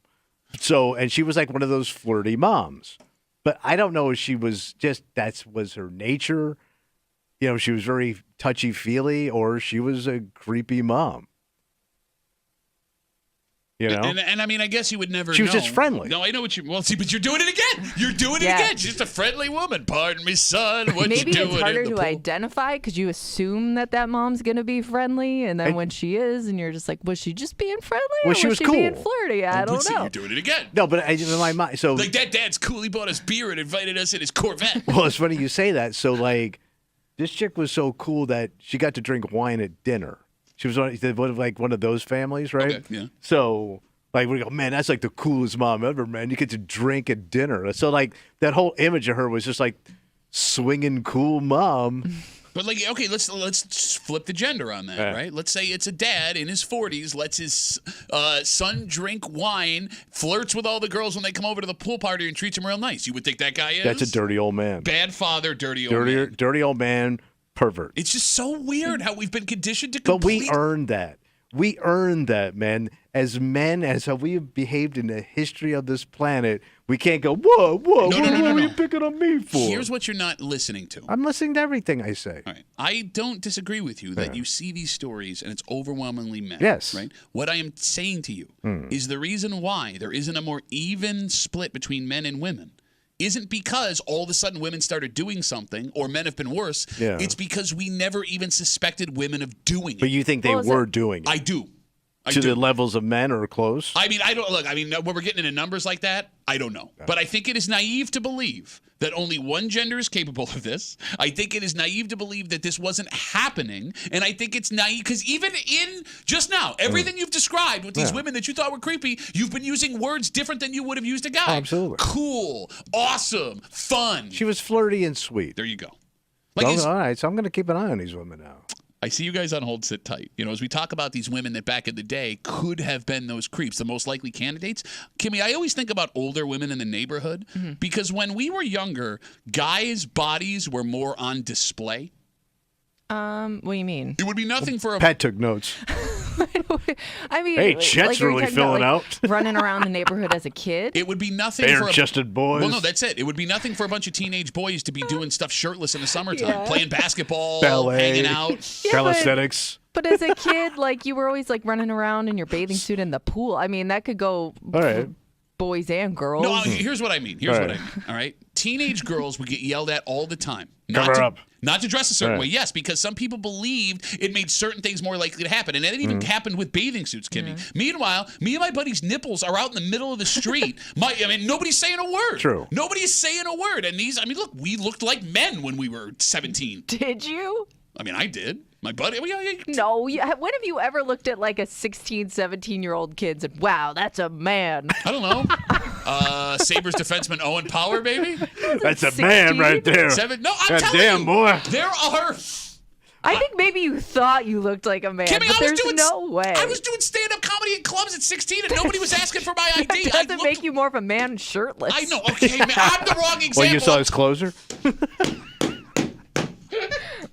I don't know. The older I get, the more I'm just like, that looks like a teenage kid to me. I understand what you're saying. But you're built more adult. Yes. Right. Okay, no, I'm going to say something, but you're going to sound so creepy, so I can't. So you look say desirable to an older woman. I mean, I don't think it's out of the because question. It was just raw flesh in the neighborhood. Have you not seen Summer of 42? When did they make that? All right, I'm going to say something, and this is going to sound really creepy, but I'm just going to say it. Right? So I was 17. No, I'm talking about now. There's a couple of guys, like teenage boys, that live in my neighborhood. Damn it. I already started bad. No, it sounds great, man. Keep going. No, like these guys, they play basketball. Yeah. And they'll play shirt skins, right? Yeah. Like you always did back in the day. Because they're shirtless. These guys look like grown men. Yeah. And I know one of them goes to the same high school my daughter goes to. I know they are teenage boys. These look like grown men. So to think there aren't creepy old women when we were kids that getting horny for a shirtless boy. Didn't have to say it like that. Well, that's what you're saying. Not when I was using a personal story, you idiot. Hey, Bob, better lock your boy up. Helen's looking out the bay window. No, but see, that was a statement that men would say to girls. And then drapes is moving. It's always lock up your daughters. It was never lock up your son. Well, it's a perception of safety, right? Yeah.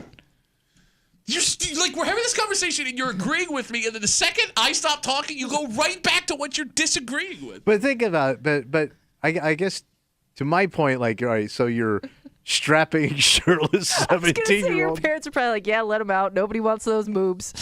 Yes, I'm not talking about me. No, but in general. Yes. I'm saying moobs. A woman couldn't overpower that kid. Well, but hold that's him the at assumption, his will. But that doesn't necessarily mean. I understand. Yeah, that's what I'm saying. Like it's the perception of it. There's more vulnerability to a young girl than a young boy. That I doubt. No. Because a man can physically overpower a young woman. When you look at these stories we see, it's a physical overpower. You don't think you're dumb ass as a 16-year-old boy if there was like a hot mom that just waved at you. You wouldn't have done anything that woman asked. She wouldn't even have to kidnap you. You would walk in willingly. Are those your nipples? Yes, ma'am. I think they're both. Come inside. I got a little wine. He's laughing. He's laughing. Change the genders in that song and do it again. I know. Good. Don't actually do that. I was trying to make a point. I think you're wrong if you say that a teenage boy isn't just as susceptible. All I know is my back hurts. Good. Let me put it this way, Kimmy. I think we can pull it all together. Yeah, like go this. ahead. Younger guys, at least I'll speak for me when I was a kid, were less aware of it happening. Yes. Because we never expected that kind of attention. Nobody ever really probably taught you to look out for things. No, there was either. that. There was that. But I also never expected that kind of attention from older women. Being a teenage boy is very awkward. You were naive. Well, naive, and it's awkward. Like, you never totally felt like you fit in as a teenage boy. Yeah. You were always goofy, like your body's growing in weird ways. You didn't expect to be the object of someone else's attraction unless you, like, actually worked for it. You didn't think you were desirable. Yes. Like, are the parents of boys more aware of that now? Or So you had to teach your boy? Yeah. I mean, or our parents, they could still be just as oblivious because, like, we're having this conversation and you're still fighting me on something you agree with. Stupid. It's a rare talent. He's so dumb, he can't argue the point he agrees with. I'm just saying, don't be naive. Okay. To think that the women, The women aren't capable of this. Yes. All right. I mean, and again, we've had a lot of these stories. I just I think, know. No, you do. Okay, I know we've had some stories of the lady touching. Okay. I know. And in this story, the allegations, there was no touching. Right. Okay, let's take a break. Bills take on the Chicago Bears tomorrow. I hope live they got right their here. shirts on. 96.5 WCMF. Speak for yourself, buddy. Bills fans are beloved, or at least that's what we thought. Uh-oh. Well, Kimmy, we've Going heard. bad? Not that we're going bad. It's the perception of Bills fans. Because, Kimmy, for years and years and years, we always thought they're we were so fun. Exactly. Love right. them. They love their team, the lovable losers. In the last week, there have been 2 NFL players that have come out of nowhere, unprompted, and made statements that, not going to lie, bother me a little bit. They bother me. We'll get into it next here at the break room on 96.5 WCMF.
I thought we were the fun-loving partiers of the NFL.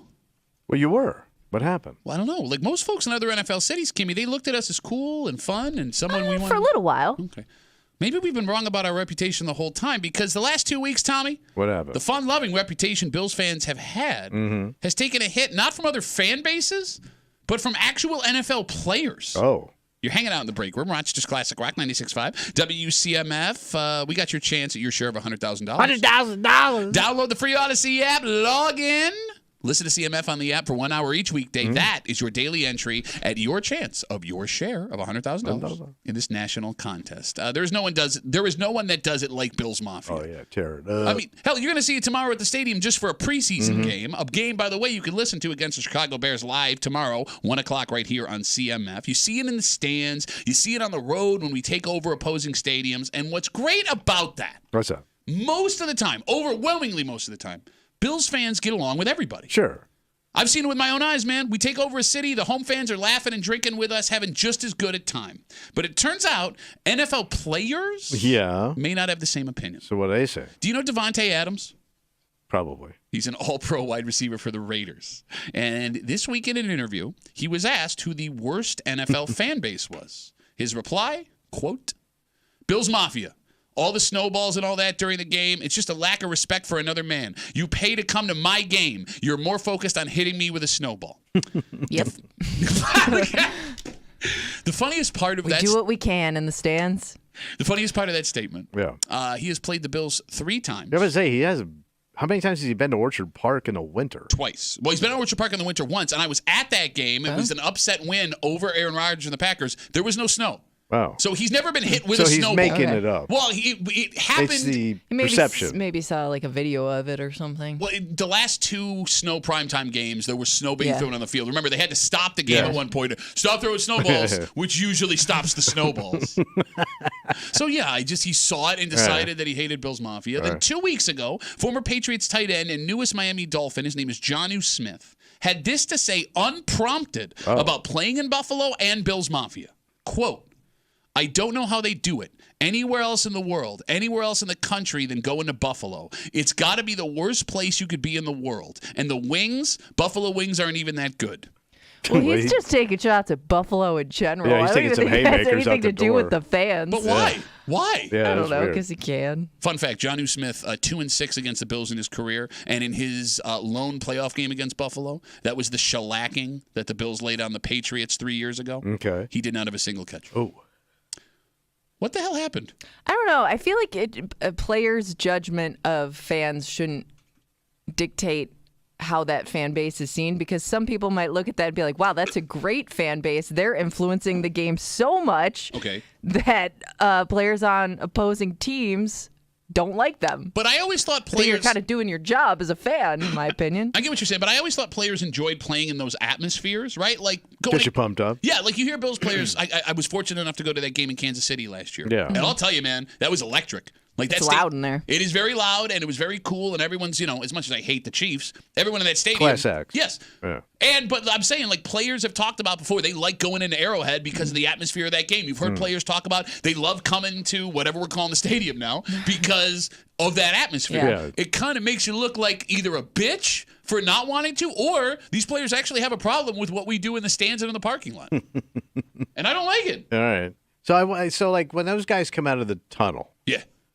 What's that like for an opposing team? Like, what's being said to them as they're coming out of the tunnel compared Probably to not nice things, I would guess. Well, I'm trying to think like another town that has a bad reputation would be Philadelphia. Okay, that's a good one. Yes. They may have the worst reputation for fans of any sport. Tough crowd. They built a jail cell in the stadium. Yeah, with a judge. Yes, Judge Mills Lane. Yeah. Like, I'm thinking as a fan of a team, whatever stadium I won't go to for fear of my safety, that's when maybe you start to judge a fan base a certain way. What stadium won't you go to? I'd be nervous to go to Philly. Oh, yeah. I feel In like a that's primetime game. I feel like that's overblown. I don't know. I've We seen just a had lot to of explain fights. they have a jail cell in there. Yeah, for bitches. Is that a bitch cell? Can't get away, bitch I've ass seen cell. fights, like Philly fan fights outside of Philly. So I don't know what it's like inside of Philly. You can see guys mixing it up at church. I don't know, man. Like, I look at these statements from Davante Adams and Jonnu Smith talking about how these guys both named the Bills Mafia as the worst fan base in the NFL in 2 separate interviews, completely unprompted. Do we not have the reputation outside of Western New York we thought we did? I don't know. Do they not look at us as kind and loving? I mean, we give all kinds of money to charities in different communities. But sometimes people might be thinking like you're doing that to cover up for your sins. Oh, where the mafia donated to the church? Right, yeah. Actually, legitimately that, yeah.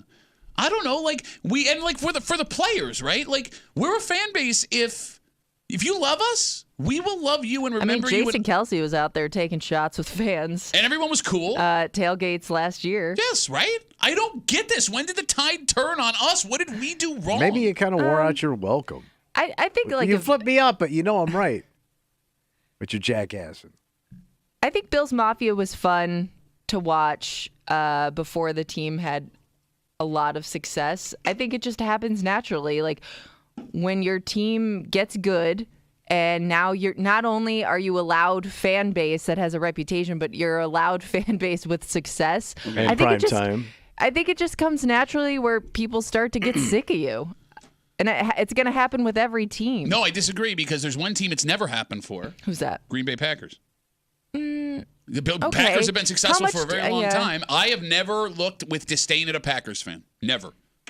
Not once. But they were kind of a unique situation, though, compared to where the stadium is. You mean like a small town with a stadium that's built in a neighborhood? Bro, you can't compare Buffalo to Green Bay. It's the same thing. No, it'd be like if Greece had their own football team. I understand from 1,000 feet up what you're saying. The point I'm making is the situation in Green Bay is the exact same situation in Orchard Park. Not necessarily. It's a big-ass stadium that's been there forever, that is tucked into a neighborhood that breeds this community and party and fun with beer and cheese and food. But they're also like a national shrine. Okay. Yeah.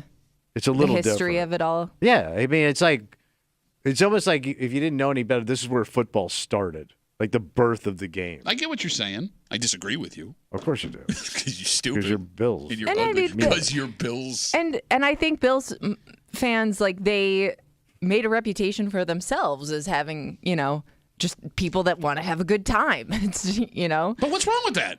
Until it gets out of control. Oh, shut up, you old bitch. Listen, there's always somebody that takes it too far. Bitch goes to stadium in polo shirt, doesn't have good time. Bro, shut up. That was the worst experience I ever had as a human being outside of my first marriage.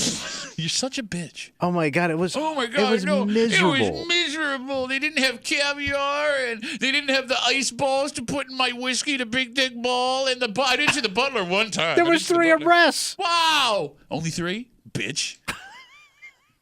You know I'm right. I don't. I go to that stadium every week. But you also sit in your little swanky danky area. What are you talking about, swanky danky? The upper danky? crusters down there with your shrimp cocktails. Is that what I do? And your craft beer bar. They don't even have anybody walking around selling beer. There was beer. a carving station by your seat. No, that was just Ryan with his shirt off. I think the marijuana smoke and the other thing was bothering me where I sat. Please go on. Dudes my age acting like it. I get the kids, but like seeing guys my age acting like jackasses and these older broads acting like I get kids. No. Man, you're 60 years old. Sit the F down. Why can't I go cut loose and have fun? And you say jackass, you think just yelling and cheering is being a jackass. No, I don't. That's a lie. Proper. Why you lie? What's proper cheering? Sitting quietly. Yeah. Sit down. I paid for my seat too, you know. Say it under your breath, lady. 252 WCMF 252-9263. We thought we had a great reputation as fans here in Western New York. Bills Mafia. 2 NFL players disagreed unprompted this week. Have we changed? Has the tide changed? Let's talk to Brian. Hey, Brian. How are you, buddy? Hey, how's it going? Good, Brian. Bills are getting bad rap. Like, they treat the players with disrespect. You go to Philly, they're spitting on the players. You go to Buffalo, they're chucking snowballs at the players. That's just disrespect to the players. Okay, but I do love Diane. I'm with you. I don't throw anything at the players, obviously. Yeah. I'm also being reminded on Facebook by a bunch of people about the time they threw that Brady dildo on the field, which I thought was funny. Oh, yeah. Well, that's a joke. It's just a joking penis. Yeah. Nobody got hurt. But in the statement that Davante Adams made, right? Yeah. Like, you pay to come to my game. No, I didn't. I came to watch you lose this game, right? You have to understand, and a couple of dicks throwing snowballs shouldn't take away from all of the other great stuff that Bills Mafia does. Don't punish all of us. Brian, when's the last time you went to a Bills game, buddy? 8 years ago, maybe. Did you have a good It was time? a while ago. I did. I was a Packers fan, so I watched them lose, so I didn't have the greatest time. You were at but, that yeah. game too. Yeah. Yep. Bakari Rambo picked off Aaron Rodgers twice. There's your fun fact of the day. But Brian, I mean, being an opposing fan, wearing an opposing jersey in the stadium, did you have any problems? I didn't have any problems, but it is disrespectful. Like, nobody would go to the Olympics and chuck chalk at Simone Biles. I mean, that's just not going to happen. In their defense, there is no chalk in the stands. We don't know that. True, but there was also no dildos either, but people bought one in the stand. So, Also available. Well, look, I don't know what they're selling at the Bills team store now these days. Brian, thanks for the call, buddy. Have a good rest of the day. Somebody had to get that dildo in the stadium. Yeah. There have been multiple. Weren't there like a couple And the incidents? same Because after dude, somebody too. did it, somebody did Ow, it. ow, ow, ow, ow, ow. This is going to be so funny. Ow, ow. Yeah, because you got to like really pack that in there. Not just a tip, son. For God's sakes, everybody got it. We going all the way to the We batteries. got it. All the way to the batteries? All right, I think you can make the argument that Bills Mafia is the perfect fan base. Perfect? Okay. Here's why. Why's that? Normally, a fan base is either one or the other of these. They are either a party but not knowledgeable fan base, or they are intelligent but quiet. For example, the Raiders are a party but not knowledgeable fan base. Yeah. The Packers know their football, but they're not known for getting crazy. Bills fans are both of those things. The majority of Bills Mafia knows its football. They know the history of the team. They can rattle off stats and playoff scenarios and tell you that Josh is currently leading the NFL in playoff interception percentage since he entered the league, despite the claims that he's been a crazy turnover machine in the playoffs is actually a lazy narrative from the talking heads who don't actually watch the games. You get what I'm saying? It is rare to have that much passion for a team and knowledge at the same time. Okay. And Bills Mafia has it. But I right. think there's a split right now, even with Bills fans, A Bill schism, if you will. because I think old Oh, Bills that's fans. it's on your beard. Do you know what schism means? I think your let 'em have illiteracy it. is Just let hurting it. Just the let 'em- show. Let them have it. Jizzed up good. Idiot. I think that you could ask, like, depending on the age of the Bills fan, they may have a different perception on the way people view Bills fans, because they get upset when young people, like newer Bills fans, don't act the way they feel like Bills fans should act. Which you know is what all I'm saying? jive. That's all jive because what year was it they got so out of control they lost you're Monday right. Night Football? That was in the early 80s. Oh, no, it was mid-80s. Yeah, mid-80s. Like, it got so bad they When they go, were throwing rocks at the bus. yeah, we're not coming back here. Like Howard Cosell packed up and left. New fans just coming here to party. No, I guess what makes me frustrated is because, look, I have vivid memories of the late 80s, early 90s because my dad has had Bill season tickets. Yeah, it was the Wild West. Yeah, that's what I mean. Like, that became normal for me. Yeah. I didn't know that was weird. Guys were pulling out pistols and shooting them off at touchdown. Like it's Saddam's birthday. Like, what it is now compared to what it was when I was a child, in which everyone just decided it was socially acceptable for a kid. Like, it's like Disney World. Yeah. So, like, for people to be like, oh, it's out of control. Shut up, you bitch. There were dudes openly smoking cigarettes, burning me with their butts while I was watching this game. And my dad I has... thought that was the comedy club. Let's take a break. Oh, your father brought in propane. My father, you were allowed to bring in a propane heater, which is a bomb. And he brought in a propane heater. And he's a smoker. Right? No, he wasn't back then. Oh, okay. Yeah, I don't think he is now after the heart attack. But so he had a propane heater. I'll tell the story real quick. All right. It's the Houston Oilers game. It was like a wind chill warning. My mother begged him not to take me. The only reason I got to go to the game was because his buddy was like, nah, it's too cold. So he took his like 8-9-year-old son. He's got the propane heater. He's never used it before. He brings it in, sets it down, and it's got like this hood on the top of it. Yeah, where and it's the got heat an comes open up. tank. Yeah. So puts it down. I got my snow pants on. We're watching the game. All of a sudden, I'm like, what's that smell? My snow pants have melted into liquid. If I wasn't wearing snow pants, thank God I was wearing jeans underneath, or else I would have permanent snow pant leg. Yeah, you would have been burnt. Yes, exactly. Like, it was liquid pants, Scarred bro. for life. Like, you could have put the pants in a bottle and poured them out later. So how did he light it with a? I think it had a light- starter on it. The little flint thing you use. I think they had like a button. It was like click, click, Okay. click. That was legal. You could bring food in. My dad. Did you know that a 6-pack of beer fits almost perfectly into a 2-liter of ginger ale? Oh yeah, you were telling us. Yeah, you know how I know that? Because my dad would buy a 2-liter of ginger ale, empty it out, pour beer in there, and they would let him walk through the stadium with it. It's like he's building a bomb. I mean, I told you, my dad's buddy, Chucky, God love him, invented the most genius product of all time. What's that? He bought one of those boat seat cushions. Yeah. The real thick ones. Yeah, yeah. He hollowed out the inside. He put 2 pieces of like wood in there. And he was able to fit a 6-pack of beer into the seat cushion. He did this for 20 years. Nobody ever checked. Ever found it. Nobody ever found it. And every couple of years would be like, this is $1 million idea. Why are you not selling this? Yeah. And he said, because I won't be able to get my beer in the stadium. It mattered more to him that he had 6 or free beers in the stadium than he was going to make $1 million, which would have bought you exponentially more beer in the stadium. Do you know how he died, Kimmy? How did he die? Sat down too fast. Blew up. Let's take a break. Speaking of tailgates, this would be great to have at a breakfast tailgate. What's that? Early in the morning. All right, you're going to say this is too much. It's a breakfast food. Well, it's Is this your fusion thing again? This is a standard American breakfast food. Right. It's not that it's any different ingredients-wise. It's the size. Oh, we'll get how into big? It. Oh, bro, you won't even believe it. I saw this and I got like sexually aroused. We'll get into it next year in the break room on CMF.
Bro.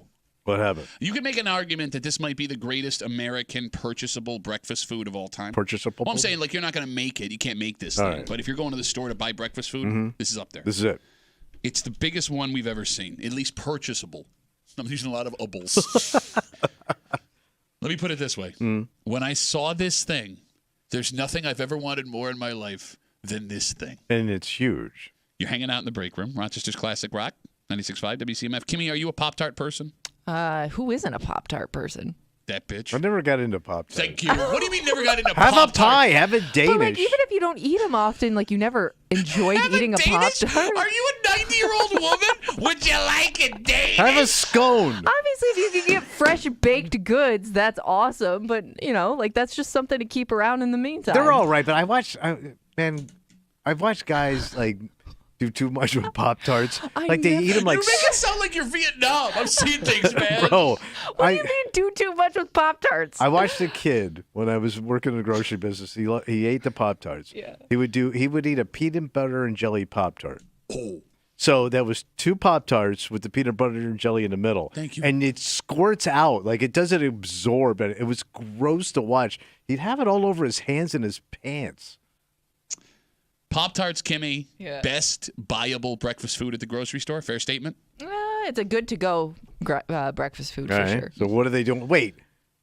What are they? How big is this Pop-Tart? Yesterday, Is it a surfboard? yesterday out of nowhere, Pop-Tart put Yeah. on the market the world's biggest purchasable Pop-Tart. Like this is a legit Pop-Tart. Yes, it's the size of a big screen TV. Come on, man. It is. It's a sheet Pop-Tart. Yes, it's 70 times larger than a normal Pop-Tart, and it is big enough to feed 73 people. It is effing huge. And I know what's going to happen. What's going to happen? This is going to be some fat person's wedding cake.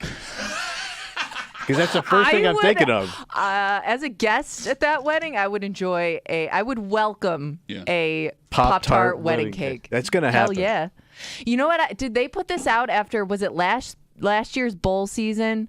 They had the giant Pop-Tart that the team ate. They The Pop-Tart sponsored it, Bowl. right? Yeah. They ate the mascot. No, so Yeah. this was the first time this has happened. Traumatic, but I need his eyes, man. That's how much So I how love did Pop-Tart. Pop-Tarts have a resurgence? Because for years, Pop-Tarts kind of went away. No, they did. never Like went because away. Where have you Never went been, away. man? Pop-Tarts weren't a big thing. Then the bowl game with the Pop-Tart. Then Seinfeld does the whole Pop-Tart on Netflix thing. Okay. Why? Pop-Tarts have always been there. Yeah, Here's why. they've Because never they're gone away. beloved. But it's old people. I mean, It's that's not. No. that was It was my always a kid generation's food. Okay. Y'all should have your own thing. How do you perfect perfection? Pop-Tarts are perfect. All right.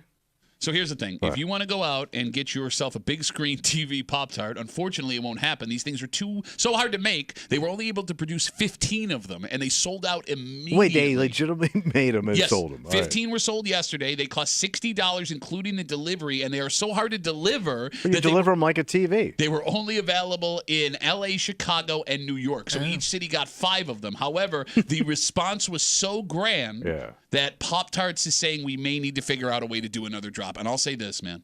If they can figure out a way to put the big screen TV Pop-Tart in the stores, I will buy that immediately. So you'd only But need it what'd you for buy an it for? occasion. Yeah. Because you wouldn't eat it in one sitting. So you would have to have like. I'd have to have an Pop-Tart. excuse. I'd have a Pop-Tart party, and you would be invited. okay. Oh, I would say like if you had everybody over to watch the game. To eat a Pop-Tart at the same time? Well, No, this is a specific Pop-Tart party. Just for the Nobody is coming to a Pop-Tart If you had party. a big screen TV sized Pop-Tart, you're going to attract some friends and family. Yeah, stoners and losers. Kimmy, would you and your husband come to my Pop-Tart I want party? to see it. Again, stoners. Yeah, here comes the the ganja girl and her crew. I'm sorry. No, go ahead. No, keep ranting, You old wouldn't just man want to Pop-Tart see hater. what it looks like. Oh, that would be interesting, but like, You'd go there for the smells. It looks so good. I'm looking at it right now. but to have like a party for it, could you drink wine and have a Pop-Tart? Oh, no. That means, no, it would be strictly Pop-Tarts. Yeah, I'm not going to a party with no alcohol. But it's got a Pop-Tart, though. I do wonder if you get to pick the Villain? type of Pop-Tart. They only had strawberry. Okay. That well, was the only that's a one they did. standard. Yeah. Do they have a Pop-Tart beer? Would you? I'm sure somebody somewhere has Three tried. heads, can you hear us? Three heads, Pop-Tart beer. They're on it. Get cracking. Well, you've seen those guys. They're all about Pop-Tarts. They tart. They call them the Pop-Tart pails.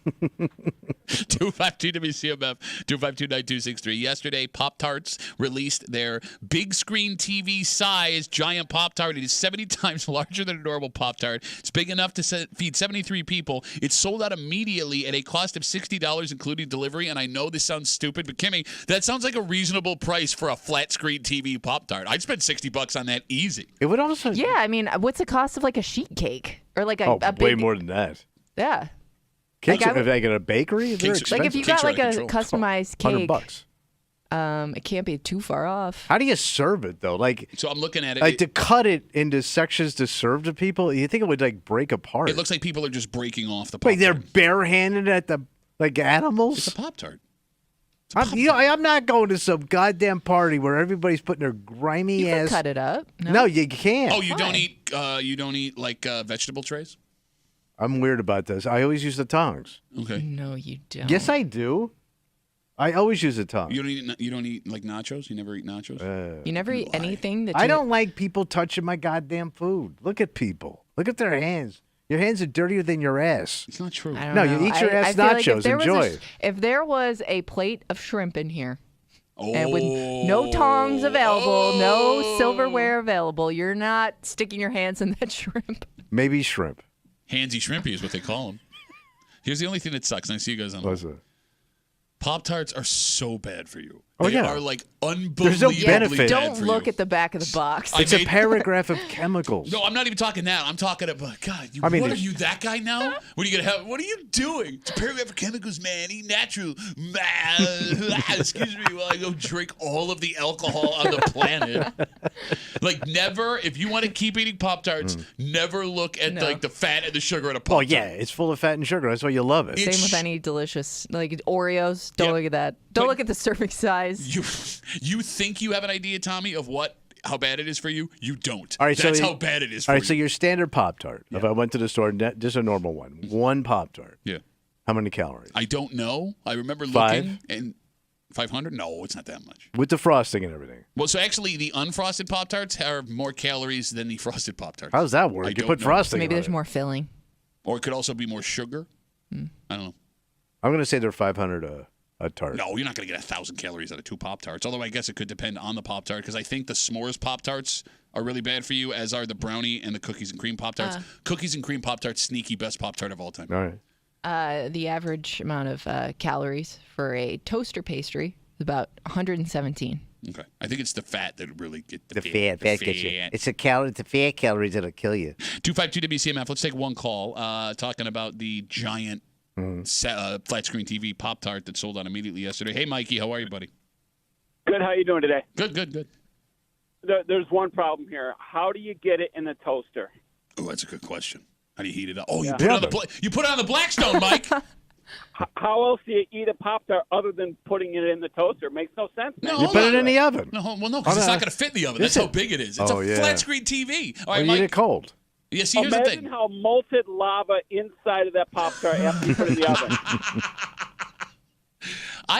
Do you have to have a hot Pop-Tart? I can Yeah, eat I could eat hot. a regular Cold just tart. a No, Pop-Tart that's right out of gross. the box. Hey, guys. Yeah. Thanks for the call. Have a good rest of the day. Mike got bored. Mike listens because All right, guys, I'm out. Okay, I'm bored with you guys now. Goodbye. All right, let's take a break. All right. Tommy, what if I told you could just have $25? I'd love $25. You I have no dollars right now. Okay, so here, I'll give you $25. Sold. Kimmy had that offered to her the other day. She said no. Why? In fact, It's the exchange. you've had this offered to you too, and you've said no. Yeah. Most people listening I have turned had down this $25. Yeah, actually, I think you just admitted that you did this the other day. yesterday, Yeah. actually, because this is worth something. But apparently, Kimmy, it's not worth enough Yeah, for I don't know. you. After I said no to this, I couldn't figure out what my amount would be. Oh. We'll tell you what we're talking about. We'll do it next here in the break room on CMF.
On the surface, this is too good a deal to pass up. Oh. You're going to get something, and you don't have to spend a dime. Well, let's get it. But as the old saying goes, Tommy, there is no such thing as a free lunch. Oh, there's a catch. And it feels like as a society, we have decided the inconvenience is not worth what we're getting out of it, even when the deal gets really good. You hang out in the break room, Rochester's Classic Rock 96.5, WCMF. How about right now you log on? WCMF.com. You can enter for your chance to win a pair of tickets to see Tedeschi Trucks Band at CMAC. Tedeschi Trucks! Not the same as $100,000. Doesn't work. That show's on August 16th, courtesy of the Bowery Presents. Tickets are on sale right now at Ticketmaster.com. Just after 9:30, it's Friday. You know what that means? Oh, we're going to do a creepy. That's right. We got a creep cap coming at you in just a little while. And it's coming down to the wire, bro. Oh, what? It's coming down to the wire. What's going on? Take that, China. We'll get to it just after 9:30 here in the break room on CMF. Tommy, what if I were to offer you $25? Just hand it to you. Why would I turn that down? It's free money. Kimmy turned that down. Why? I did. And you're tight with the buck. I know, but Hey, let's leave her husband out of this. But I've decided that I have a line now when it comes to free offers. Oh. Okay. Because so I saw there's this company that makes the coffee that I drink every morning, and usually when I buy it, Folgers? I mean, they just kind of do that is the snootiest thing. No, you said the snootiest thing. You are the snootiest. I just... What, Folgers? You drink cheap coffee. How did I outsnoot him? Because you ain't top shelf, man. Well, I like this. It's that I have a coffee machine where they don't sell it in stores, the refills for it. It gets worse. I mean, you are kind of snooting out. You can't outsnoot me in coffee, Mr. Espresso. You bought how many espresso machines have you bought in the last 3 years? That I know about. So many he has to use the espresso lane. Hello. But you were saying, Kimmy. Yeah. So anyways, the website that I order it from, I usually order it in bulk every time I buy it. So it's kind of expensive, but I don't have to do it all that often. Do you want me to tell my story? I'm sorry, listening. he looked at me. It was his It's fault. a very Stop entertaining Tell story. his stupid face doesn't look so funny. You're telling a story and everybody's laughing. That's a pretty good story. You're killing right now. All right, so you're trying to buy the coffee. So I log onto the website that I do it for, and it says, "Why are you laughing?" No, now I'm laughing because I can't look at him, but out of the corner of my eye, I see his stupid face. Okay, so you log out of the website. Yeah. And I automatically, before I even get there, get the pop-up of if you give us your email address, you get an automatic 25% off your next order. Okay, how much are you spending? So I'm spending about $100. God damn! $25? Yeah, exactly. Awesome. But I don't want to give you my email address. Wait a minute. You were going to save $25, 1/4 of the Okay, price but of I your order. also didn't read the fine print. So I'm like, there's got to be a catch here.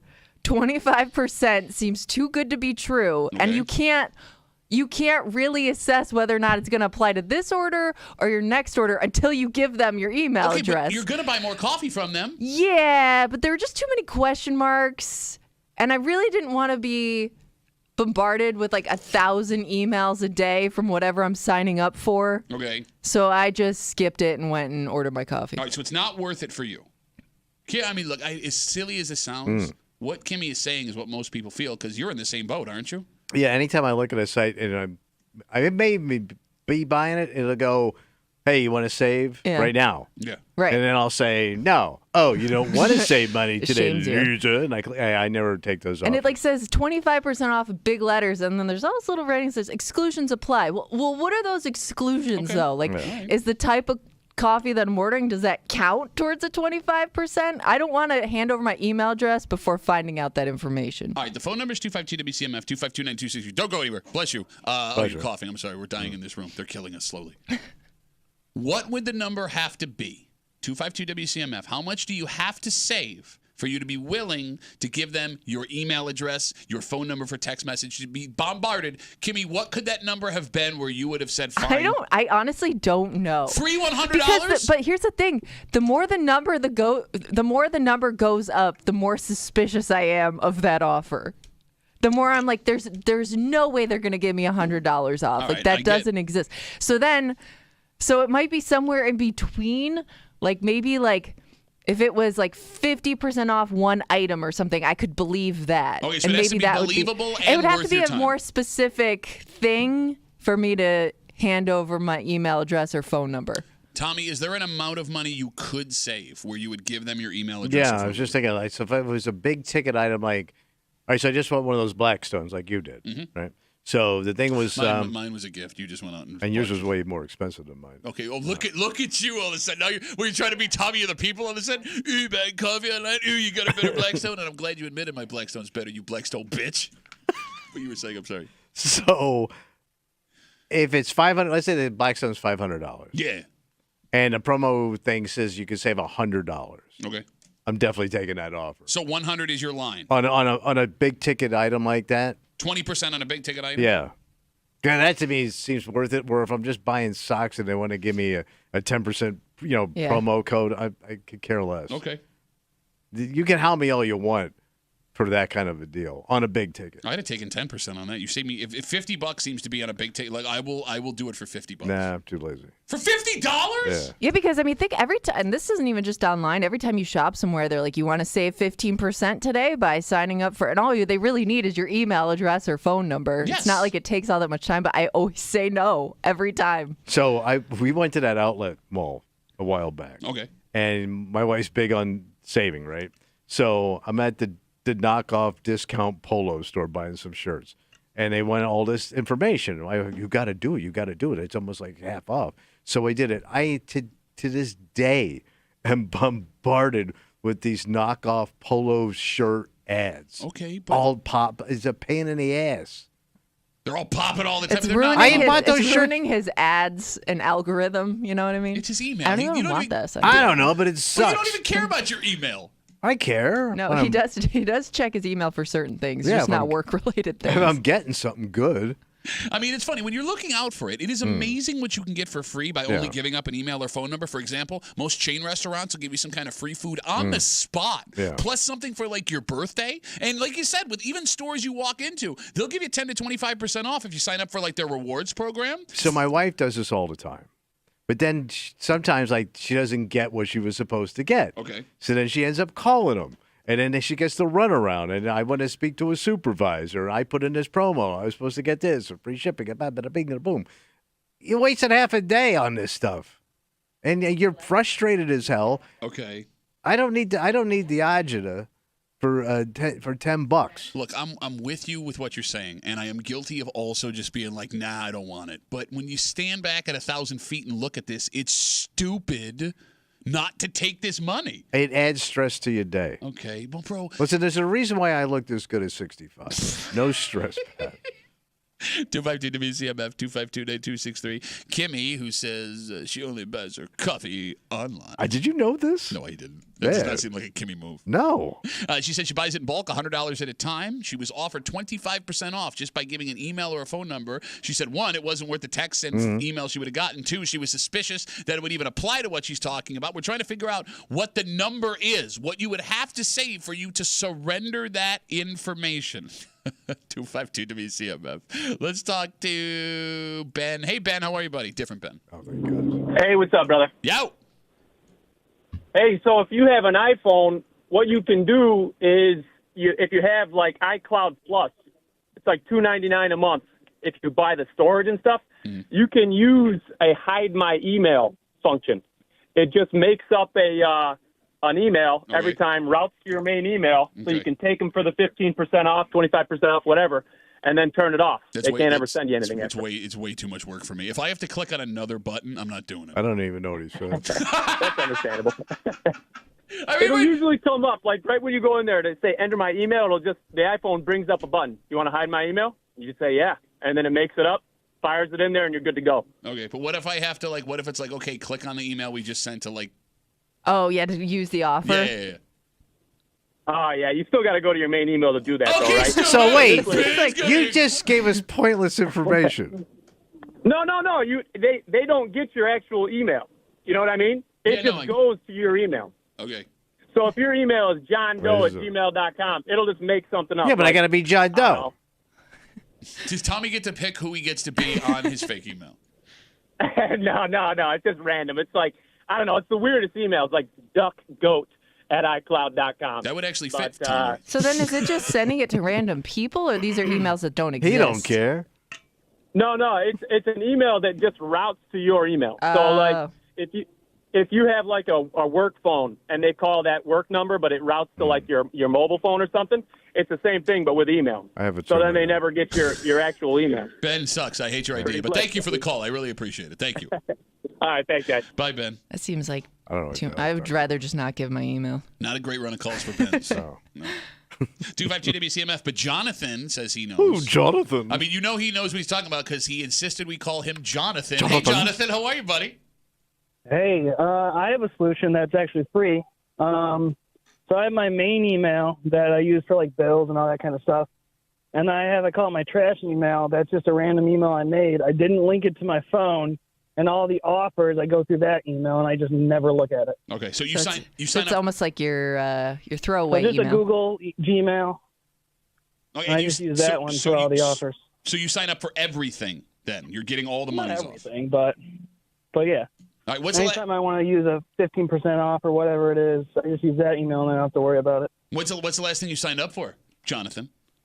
It's the last thing I can think of, probably because you guys are talking about coffee, is Black Rifle Coffee.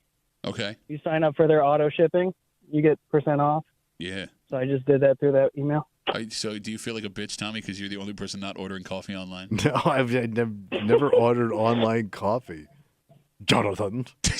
Hey, yeah, why aren't you a John? Why are we going with Jonathan, Jonathan? Because I play soccer on a team, and we have 3 or 4 Johns, so I just started going with that. It's easier. Well, Jonathan. Soccer Jonathan. Jonathan, great to talk to you, Jonathan. All right. Have a good day. Bye, Jonathan. He seems like a nice guy. If I met a guy and he introduced himself and he goes, "Hi, I'm Jonathan," I hate that guy. Yeah. I don't want to be right. Like the fact that if I insisted everyone called me Patrick, I would hate myself. Yeah, because you take yourself too serious. Thank you. Right? Yeah. Thank you. You're drinking your online coffee before soccer practice. You know what's funny? This changed so fast as we're talking about Kimmy. She said she spends $100 at a time buying her coffee online in bulk because she's got that kind of money. Mm-hmm. You want to negotiate It actually saves you money. How much? Oh, here we go. Because I don't have to order it all that often. But she was offered 25% off. That's a free $25 just for giving up her email. She said she was suspicious of it. She also didn't want the email. She's not doing it. And we're talking about what is that number? I will give you this information for X amount of money. And this whole thing, the idea of not trusting and not giving, it changed really fast because it wasn't all that long ago that we were willing to give much more personal information in exchange for much less. For example, what's that? Everybody and their mother had a Shoppers Club card from Wegmans back in the day, right? Same with the Topps bonus card. A lot of stores started doing the same thing. But I never heard anybody in the 90s go, "I don't want to give my information to And Wegmans." they were tracking your spending and what you did. The most egregious one. And the one that we were all guilty of at some point in our lives. The stupid free stuff you would get for applying for a credit card at a sporting event or a concert. You remember those tables? Sure. Beach towel, T-shirt, sunglasses. It was garbage. That stuff was all Junk. garbage, right? Mm-hmm. But there would always be 5 to 10 people at that table giving their social security number for a beach towel that was going to disintegrate the second you put it in the washing machine. It is funny, people that grew up with that, because I remember like when we'd have events and we'd give away, T-shirts and stuff. Like there were people over a certain age that would come up and be like, "Well, what do I got to give you to get a?" You know what I mean? Like they automatically assumed like we wanted their information to give them like a bottle opener. She's right, You know, it's funny. My credit was so bad. Yeah, I know. I knew I would get declined for the credit card, so I could just sign up and get free stuff. And it wasn't until later that I found out every time I did that, it was dinging my credit. So my credit was even more on fire because I was just killing it. Well, I was declined for like 30 credit cards because I wanted all of those Bills Beach towels with a Visa logo on it. Oh, we got Facebook messages coming in. You can always get us at WCMF for the Break Room Facebook page. Tina writes us, "These should be outlawed because it's spam and it takes up time. And even if you don't sign up, I get angry in a long line when the person paying in front of me decides right there they're going to sign up for their email club or apply for a credit card to save 20%. You just added 5 minutes to everyone's trip." She's got a very manly voice, Tina. Yeah. They call her Tina Testicles. Okay. What? Wasn't that bad. You made the deep voice. Teen Toster. Well, I was just doing angry, but I do agree with Tina Tosteroni. No, that's a pasta. They're No, serving she at said- Reds this weekend. I do agree with her though. Like when you get stuck behind somebody, or you're at Marshall's. Like I'd love to sign up for the 20% off. God, in the line. You've already been waiting in line for like 5 minutes. seriously, that's worse than paying with change person. Like now you're like, wait, okay, you need my what? Change purse? Do you want my address, or do you want the address I live in now? I don't want I was living in what I had to. I also like there have been times where they ask me if I have the rewards. And I'm like, I think so. I can't remember. So then they start just looking up your phone numbers and all the phone numbers you've had. Okay. And I'm like, I don't know. Maybe I don't have it then. You're describing my wife, and it drives me insane. He's like, I don't know. Maybe. Well, let's check your email. Well, like I know at some point I did, but it was probably a long time ago. But like, we don't need to do this, and you're not even going to use the rewards. Yes. If you don't know what email it is, but they want it anyway. Oh my God! Just stop. It's embarrassing. Stop it. Stay a break. It's Friday. You know what that means? Oh, I think we're going to get a little creepy. That's right. Creep kept coming at you. All the disgusting things Tommy said all week long, and we are coming down to the wire, bro. What's that? 3 days left. A what? What do you mean a what? What? It's the biggest thing literally on the planet right now. The game's tomorrow. Well, there's that game. There's a whole bunch of stuff still happening. Oh. And we are ahead. At least we were before the show started. By the slimmest of margins. Oh. We'll get into it next here in the break room on 96.5 WCMF.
Ooh, it's going to be close. What happened? And here's the thing. We shouldn't care about this. Oh. But for some reason, everybody cares about this. And our national pride is on the line if for some reason we don't come out on top, because we should be on top, even though I'll be honest with you, I don't even know if we came out on top in the last one or the one before that. Oh.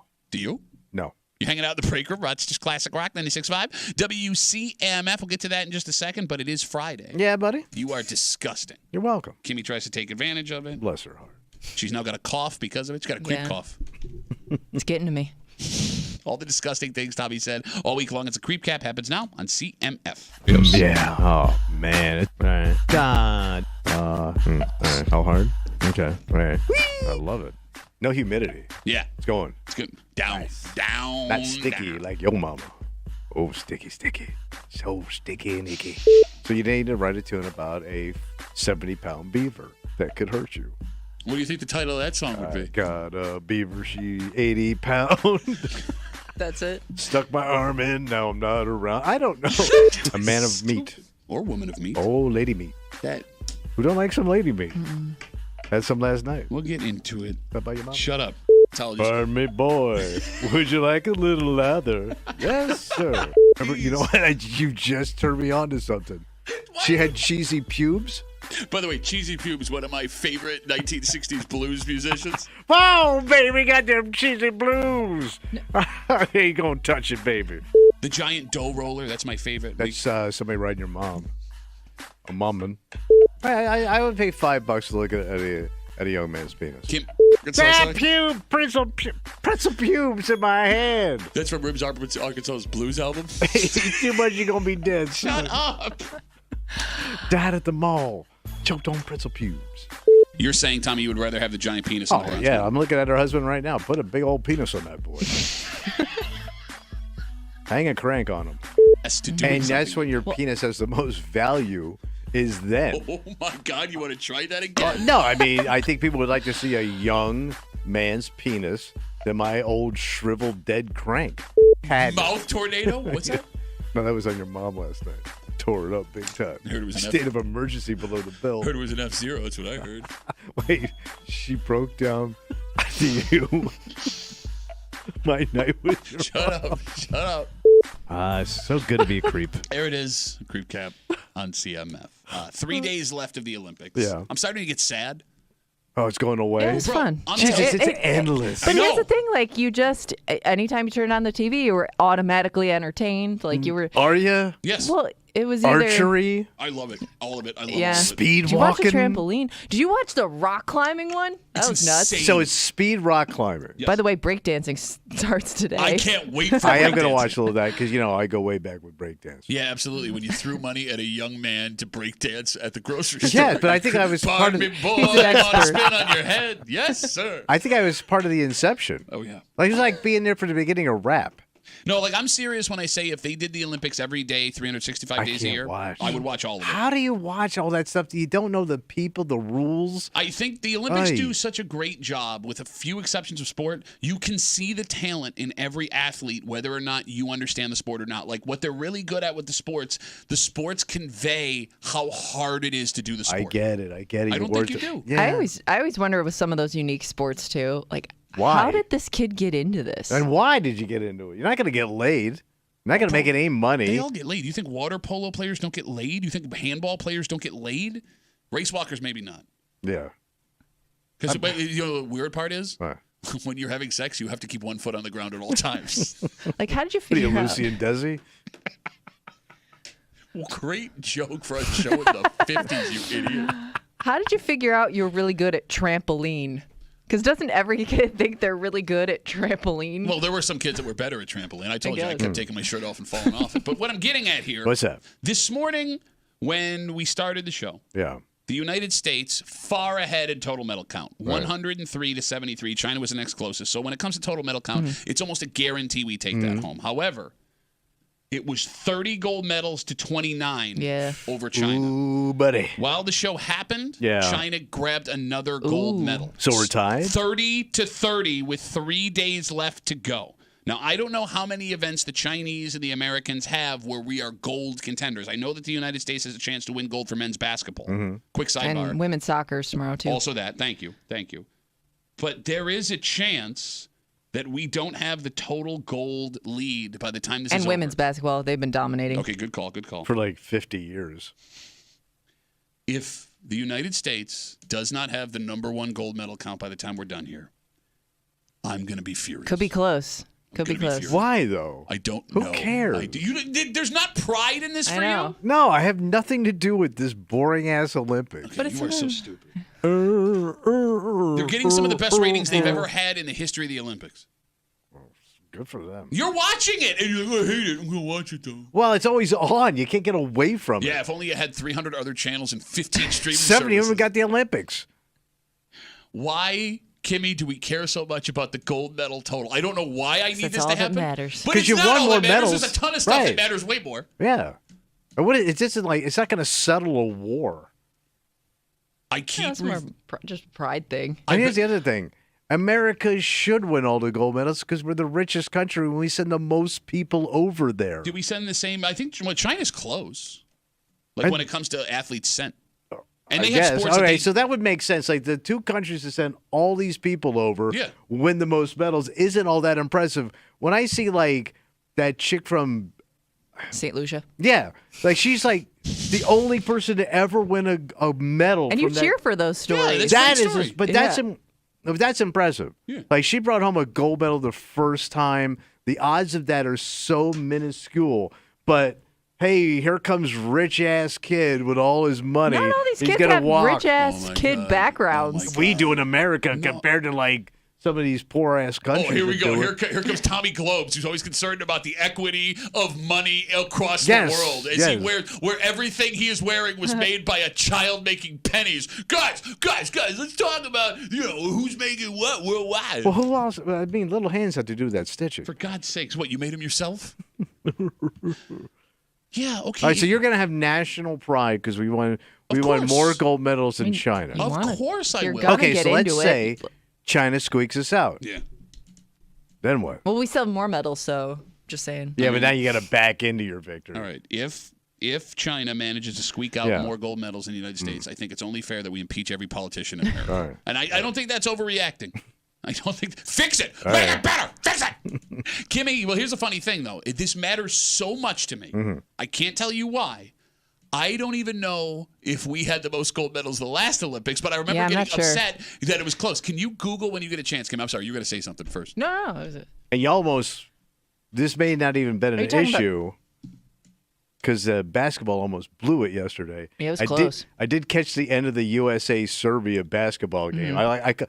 That was perfect. I caught the last 7 minutes of that game, and that's the way you should watch sports. No, that was the greatest game I've ever seen in my life. I mean, I agree. No, the I whole didn't have game to was the greatest game. for Shut guys- up, you you idiot. got to be there for the tip-off. You do. No, you don't. You do.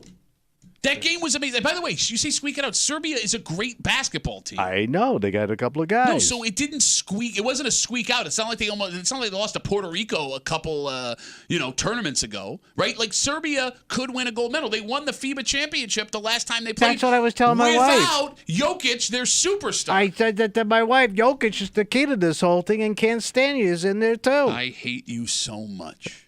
I hate idiots like Sir, you. I'm watching Serbian basketball. Serbian basketball. And I'm not working at a tank factory. Doesn't that make it a better story? Oh, it sure does. No, Serbia's actually been a powerhouse for decades. Country I can't find on a map. What was Serbia part of? Was it Yugoslavia? I think it was part of Russia. No, at one point when they all broke off after everything came down. Maybe. I don't know. So Luka Doncic, who plays for God, where is he from? Where's he from? Yeah, what country? Panstanistan? What I'm saying is, I believe it was Yugoslavia. Slovenia, okay. I believe it was Yugoslavia that once held all of these countries. If Yugoslavia, if that's a country, was still a country, they would be dominating internationally. They would be unstoppable. They would have 3 of the last 10 MVPs in the NBA. Wow. Look at that. That game was unbelievable. It was a good. I'm agreeing with you. You watched 2 minutes of it. I know. I watched 7 minutes of some of the greatest basketball ever. I was on my feet alone. Whoever heard of this guy Curry? Where'd he come from? He was having the worst tournament ever. He went 0 for 6 the I last never game he heard of him. played. My God, how What, did he had that happen? 37 last night? Yeah. It's always fun to watch a bazillionaire get a gold medal. Did you not see Jokic on the other side? I saw Jokic. Multiple MVPs. Multiple MVPs, but you don't know that because you're a dumbass. I hear he owns Serbia. He might actually. He owns a lot of horses. I can't. The thing about it is, like, these guys should be good. You're the NBA. You're the handpicked best guys in the world. Okay. You should have a gold medal. There were NBA players on every single roster. But this is a packed team of NBA. The Canadians, every person on that roster was an NBA player. Canadian. Stars. They got upset. Canadians. The French have multiple NBA players. How did that happen? How did France get tall? You're only thinking of little skinny-ass Frenchmen in the movies. Side note, sticking with basketball here, though. Should we be upset that we really stink at 3-on-3? Yeah, we should. Again, neither why is that the a men's thing? or women's team made it. I like 3-on-3. No, I'm with you. Yeah, I was like, how are we that bad at that? Well, because we picked Jimmer for Yeah, but that's what I mean. Like, you couldn't throw a couple more like NBA or WNBA players in there to dominate. That legitimately looks like physical education class. I like the 3-on-3. For what? You've already got good basketball over here. Hey, let's shrink it down over here. It is a different game. It's street ball. Yes, that's why I like it. So is breakdancing, what you're going to watch today. No, well, you can only. Well, that's all right. Yeah, shut up. You were saying, Kim? By the way, you're asking about the last Olympics. Yeah. So very similar. So U.S. came out on top with 39 gold. Yes! China had 38. Ooh. When's the last time we didn't win the outright gold? I don't know if we always do for the Winter Olympics. Yeah, we probably tank. Why? I don't know if we tank. We're still good, but I don't know if they're like a dominant. Global warming is screwing things up. And only here, not anywhere else, you idiot. 252 WCMF. Again, the United States is currently tied with China, 30-30 gold medals. I need this to happen, it's irrational. Well, I can't tell you why. How many are there? Is the diving over? Because I know like China won like almost every gold medal in that category. So there are events that the Americans almost always win. Basketball would be one of them. Gymnastics, they've always been dominated, at least on the female side. There's also events the Chinese never lose. Right. Table tennis is one of them. The rings in gymnastics, I believe Asian countries have never not won the gold. Oh. I think so. You know the ones where you hold it out and do that thing? If I remember correctly. And then, oh, damn it, I was reading about this yesterday. Another Chinese, the dive, like you said, the synchronized diving. No, I'm the synchronized, all the diving. Yeah. Because there's so many cliffs over. Is that what it is? Yeah. It is weird how many diving events they have from like every height. Yeah. The one thing that did disappoint me, I watched the 3-meter synchronized diving the other day. Yeah. That's the lower one? Yeah. Like, what are we It's doing? too quick. Yeah. There's no rotation. There isn't. It's like sorry. I thought you weren't Mark watching. Spitz, Greg Louganis. Keep going. I did watch that a little bit.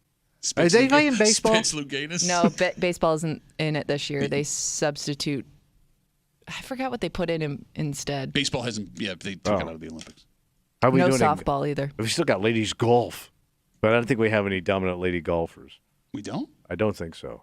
I think the South Koreans are really good. Well, they've always professional been. golf. Every time the LPGA comes to town, it's like a bunch of South Koreans. You can't get in a sushi joy. We sold out. Why would they come here and have sushi? Like, why would you not get a cheeseburger? That doesn't make sense. They don't eat meat. Do you know there's no left-handed South Koreans? No kidding. No, I'm serious. Why there's no left-handed South Koreans? That's why they almost lost that goddamn war. Why? Because the North Koreans are all right-handed? Yes. When the grenades were coming over, it was confusing. We come back, wrap it up, tell you what we're doing tomorrow, or Monday, next to the break room on CMF.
And it's going to be Rapperoo. Audio Friday Rapperoo. For Friday Break Room CMF, that makes Monday a Monday. You know what that means? No, don't. Really. We'll be back here doing a show. Oh, I'm coming back. But we're already late. We got to go because the South Korean embassy has reached out to us. Very upset.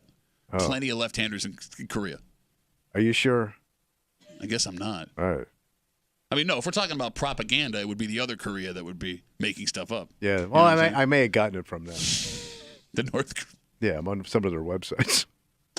I wouldn't say that into a microphone. You're allowed to investigate and look around. I just want to make my own decision about the North Koreans. Boy, it looks like a place if you want some peace and quiet. For Kimmy. Yeah, you're right. Never put your email address into a website you visit. Tommy at KimJongUnFan.com. For Tommy Muley, he's looking for a little peace and quiet and a vacation to Pyongyang. That's the one in North Korea, right? No, Pyongyang, South Korea. No, Pyongyang is North Korea. Are you sure? Yeah, Seoul, South Korea. Your wife went to Seoul. No, when she married me, she got a little more soul. No, she didn't. She gave up some. You know there's no left-handed people in Jamaica?